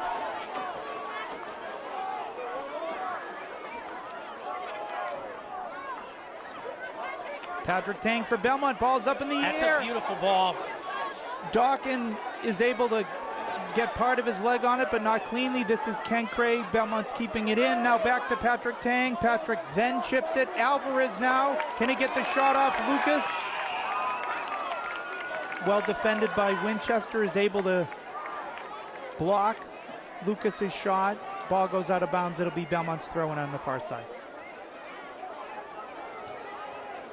While Winchester dominated possession in the first, 30 minutes of the game, Belmont has earned more of the possession, I think, so far in the first 20 minutes of the second half, Brian. Well, Belmont's had 4 or 5 good scoring opportunities, and I don't feel right now I feel like Winchester's back on the heels right now. They're just trying to defend and watch the clock for a little bit.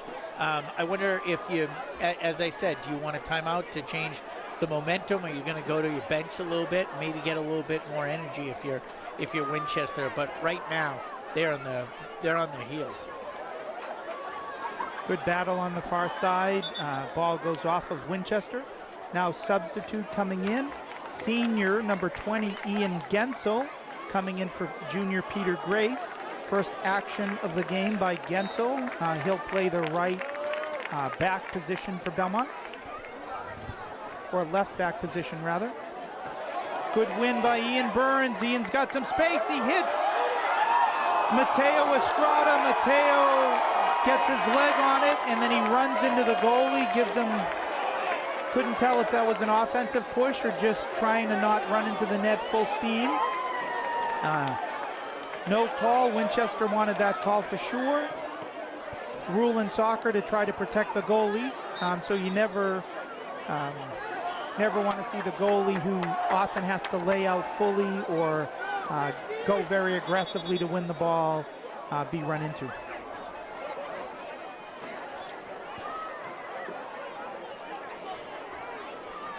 You never know how a team reacts.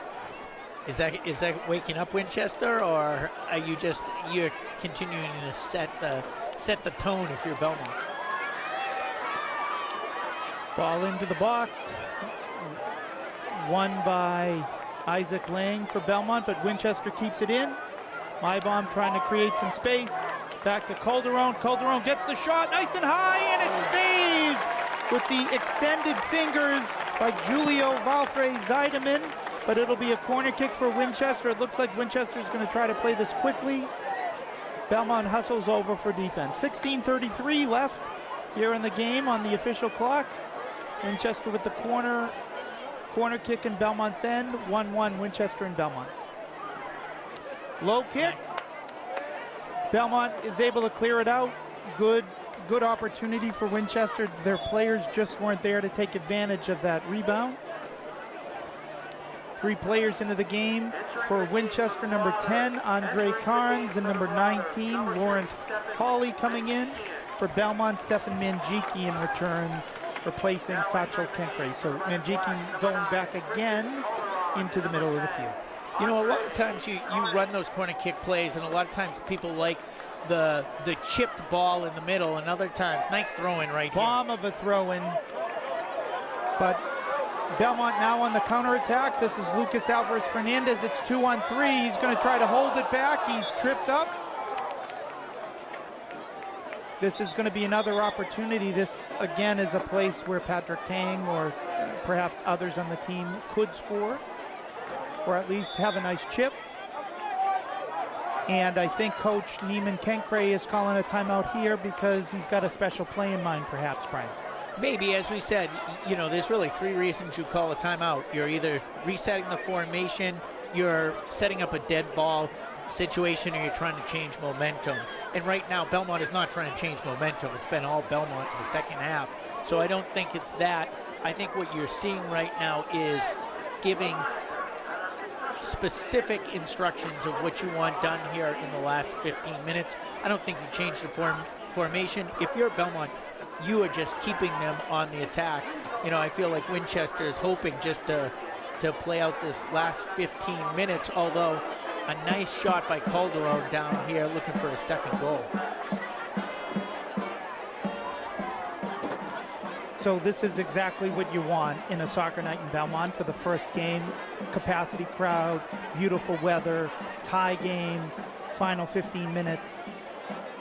We have the responsibility, Brian, of picking the player of the match. It's hard to do in a 1-1 tie right now.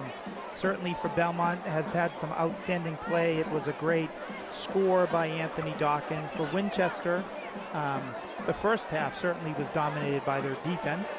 So we'll see, likely, if a team is able to get the game-winning goal, that we'll see a player of the game from that team.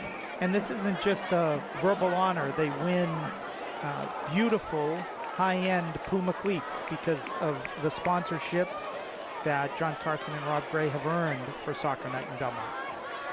Yeah, it is one of the nice things where they have a nice trophy and they have, you know, the player of the match. You know, Anthony Dawkin definitely has to be in consideration right now if you're Belmont. Not only did he, you know, put in the tying goal, but he's been dangerous the whole second half. The sponsors of Soccer Night in Belmont are the Phoenix Landing, Puma, Champion Sporting Goods, and the Belmont Soccer Association. So we thank all those sponsors for making a night like this possible. This is Patrick Tang. It looks like Belmont has set up a play. Most of their players are on the far side. Tang puts the ball in the air. It's up. That's a beauty. And Winchester's senior captain, Max Duran-Morris, wins the ball in the air. Nice play by Duran-Morris. Winchester's trying to win the counterattack. This is Jesse Dong, plays it back to his goaltender, Julio, now back to Jesse Dong. One of the things you always want to be aware of is when you have an offensive dead ball situation, like you have a kick or a chip into the box, is the other team can quickly counterattack. A lot of open space if you win the ball quickly. Good effort by Winchester's number 18, Arjun Beemans. But Jesse Dong is able to shield the ball, so it'll be Belmont's goal kick by Julio Valfrey Zeideman.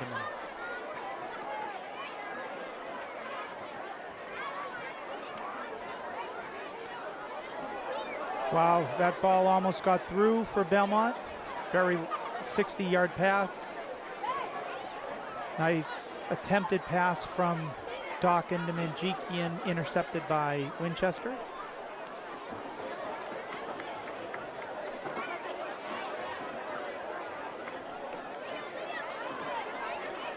Exciting game. Winchester took a 1-0 lead at the 31-20 mark of the first half. Calderon on the goal. They preserved that lead for the next 40 minutes until Anthony Dawkin hit the equalizer at the 31-minute mark, coincidentally, of the second half, and we've been tied for the last 18 minutes here. Winchester had the better of the play in the first half, no question. Belmont has had the better of the play, no question, here in the second half.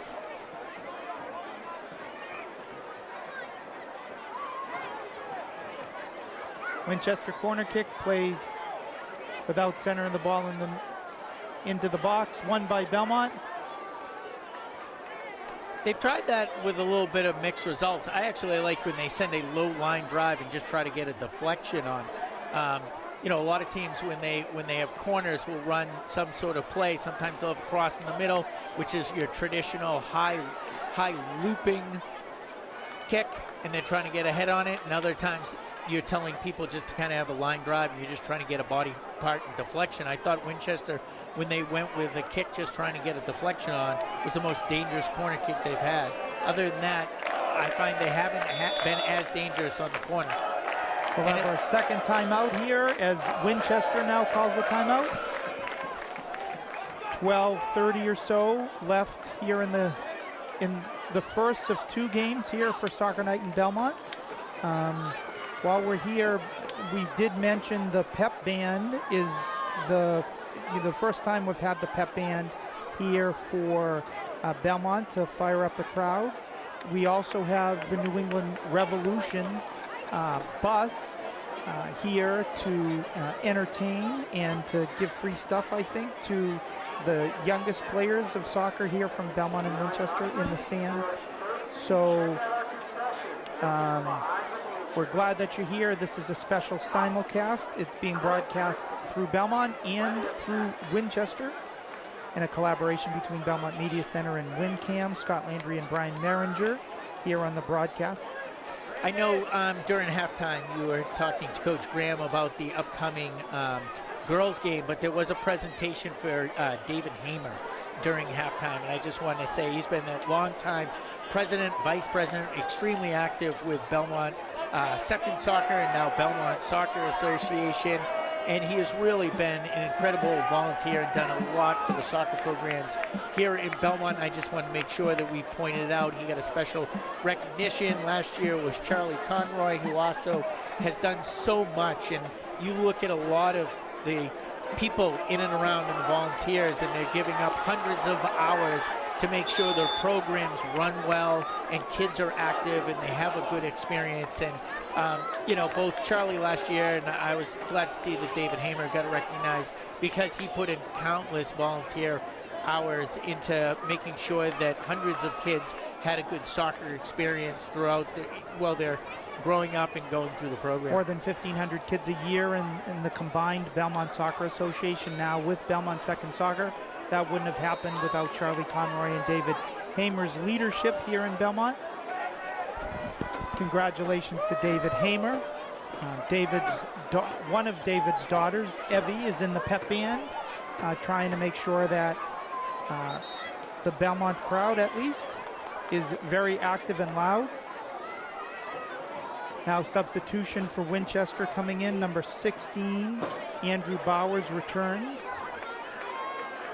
Bowers has had a solid game here today. Number 2, Jonah Barry moves to the other side for Winchester. So changing some things up for Winchester, trying to get the third goal of the game. Currently 1-1 Belmont and Winchester.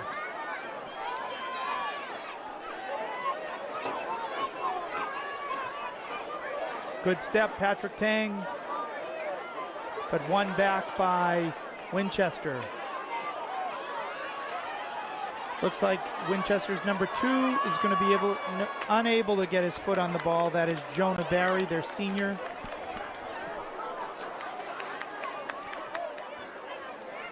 Good pass, just slightly too long. Here's Julio Valfrey Zeideman on the goal kick.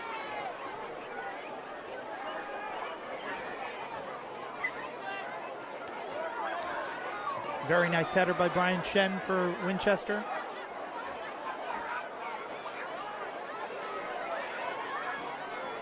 Dangerous Center right shot, deflected, saved by Julio for Belmont. Now up to Isaac Lang, to Lucas, Anderson Fernandez. Back heel pass, intercepted by Andre Carnes for Winchester. Winchester's got some space here. Here's Andrew Bowers, knocked out of bounds by Peter Grace. Referee giving a corner kick, pretty close to a penalty kick there. Yeah, living on a little bit of the edge there. I think some people just took a couple, little bit of sigh of relief there. Didn't look like he was in a great position to score, but certainly a great position to hit a cross there to put Winchester in a good position. Corner kick on the ground. The Carnes now back out. Deflection into the box. Grace is able to win it. Next Winchester gets a shot off, intercepted by Belmont. Good thing for Belmont if they want to just clear it out, but they're going to try to counterattack. This is Satchel Kenkre. Good hustle by Winchester to win it back. That's Brian Shen for them, who turns, is tripped, and it'll be a direct kick for Winchester. Scoreable distance if they want to take a shot, but from here, typically you're trying to set up one of your teammates for a header. Yeah, I think you're trying to chip this ball to the far post. This is Andre Carnes, number 10. Ready to set the ball for his teammates. Low kick, looking for a deflection. Hard to turn, but back in to Brian Shen. Now back out to Carnes. Fight for the ball.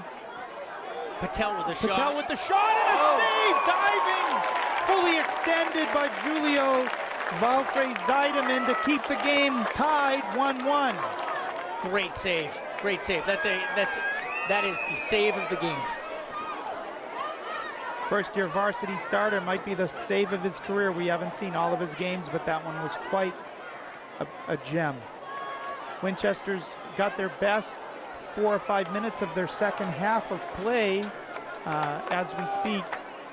Certainly after their timeout, just like Belmont's timeout in the first half, it did change some things up. Belmont is coached by Neiman Kenkre. Winchester is coached by Vinny Musto.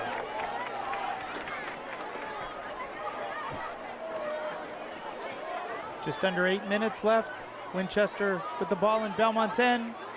Tries to center the ball, won by Patrick Tang and cleared. Belmont will reset.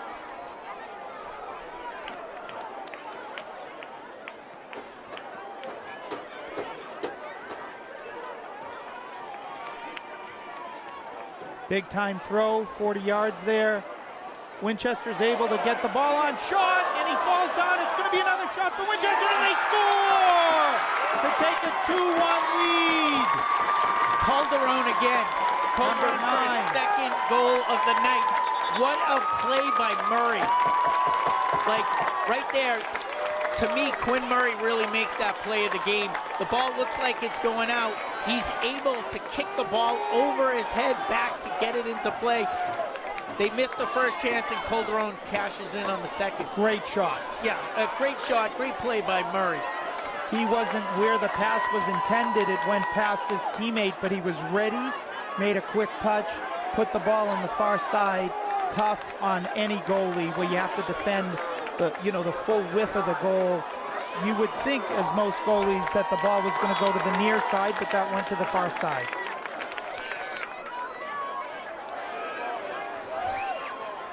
So let's see if Belmont can get the equalizer a second time.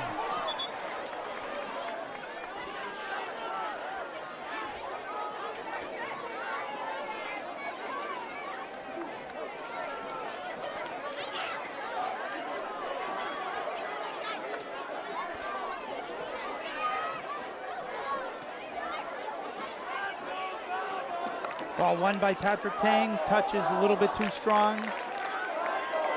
Good win by 22, Owen Gallagher for Winchester. Now out wide. Winchester player falls down on the attempted turn. Belmont doesn't like the call. Winchester is likely, they were trying to quick kick it. Referee isn't going to allow them to do that. I know it's going to be tough. Belmont's going to have to keep their composure. Right now, it's tough. 6 minutes, you give up a goal, but you're going to have to make sure that you hopefully try to regroup and try to get the equalizer in the last 6 minutes. Scoreable shot, but it goes a little bit high for Winchester. So Belmont with the time, the clock ticking quickly. 5 minutes, 10 seconds left. Belmont wants to play it fast. They're substituting, bringing in another forward for them. Mateo Estrada Donahue is coming in, and Peter Grace is coming out. So it looks like Belmont might be playing. They'll they're taking out one of their 3 defenders, putting in an offensive player, so somebody else is likely going to go back for them. Yeah, I think you have to. You have to switch the formation right now. It doesn't matter if you lose 3-1 or 4-1, but you need to try to get that equalizer right now. Good win by Winchester. Winchester now 16, Andrew Bowers on the right, controlling it to Brian Shen. Brian takes it to the corner, tries to split 2 Belmont defenders. His teammate is able to win the ball, kick it off of Belmont's Mateo Estrada. It'll be a corner kick for Winchester.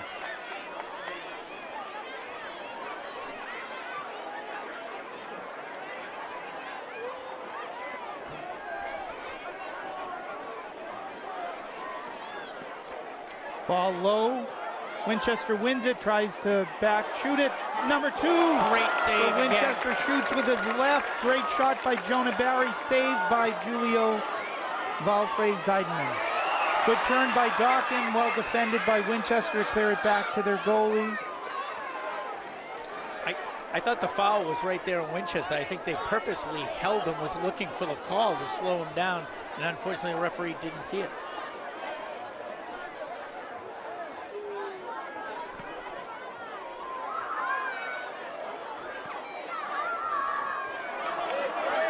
Winchester takes advantage of Belmont's short numbers on the defensive end. Referee is going to give a foul on Belmont. Second questionable call in a row down that end. Bluebirds coming out here. And time's ticking.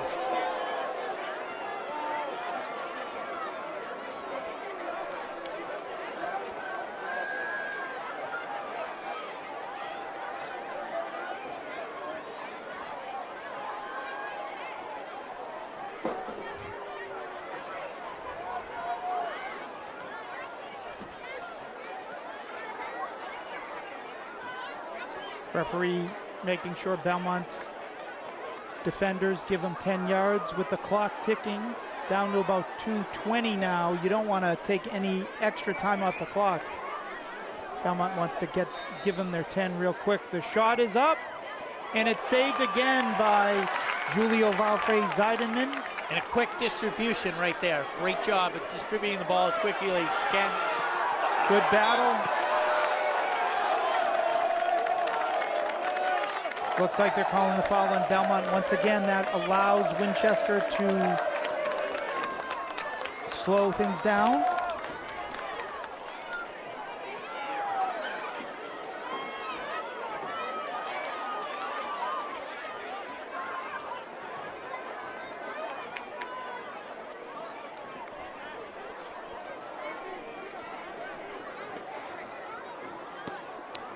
Ball up in the air. It looks like it's going to go past the end line, just letting more time run off the clock. We don't see the official time, under 2 minutes here in the stands. So less than 2 minutes left to go in the game. Belmont trails Winchester 2-1. Trying to get the equalizer here. Over the top, Peter Grace tries to hit 3 Belmont forwards.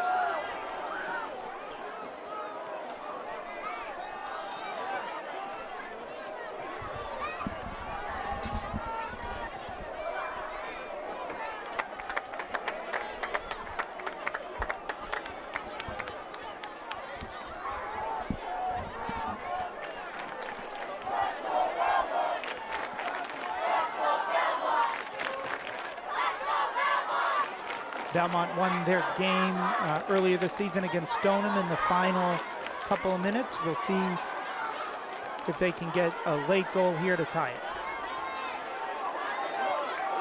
This is a great opportunity. Looks like it's going to be Lucas Alvarez. Can he get the shot? Tries to go around Winchester's defense, well defended by Brian Shen. Dawkin trying to beat 2 Winchester players. Good battle. Knocked out of bounds by Shen. Good defense on that by Andrew Bowers, 16 for Winchester.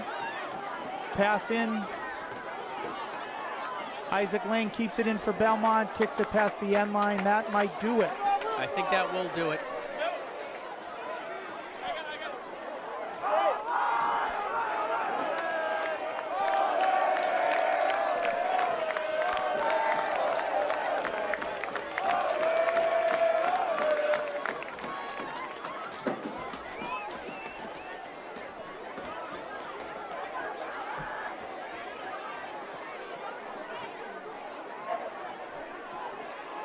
Belmont keeps it in the Winchester end. If you're Winchester, you just want to kick the ball up and deep. Run out the clock here. Winchester has a good opportunity here to put the game away. Goes across the goal line, unable to connect, with a couple of the Winchester players coming through.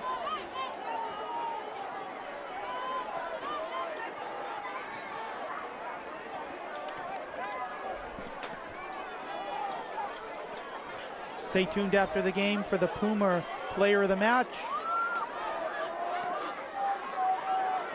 And then the pageantry of young girl players. And that is the 3 whistles. Winchester storms the field. They like this win. They win 2-1. First goal of the game by them was in the first half, roughly the 31-minute mark by Christian Calderon.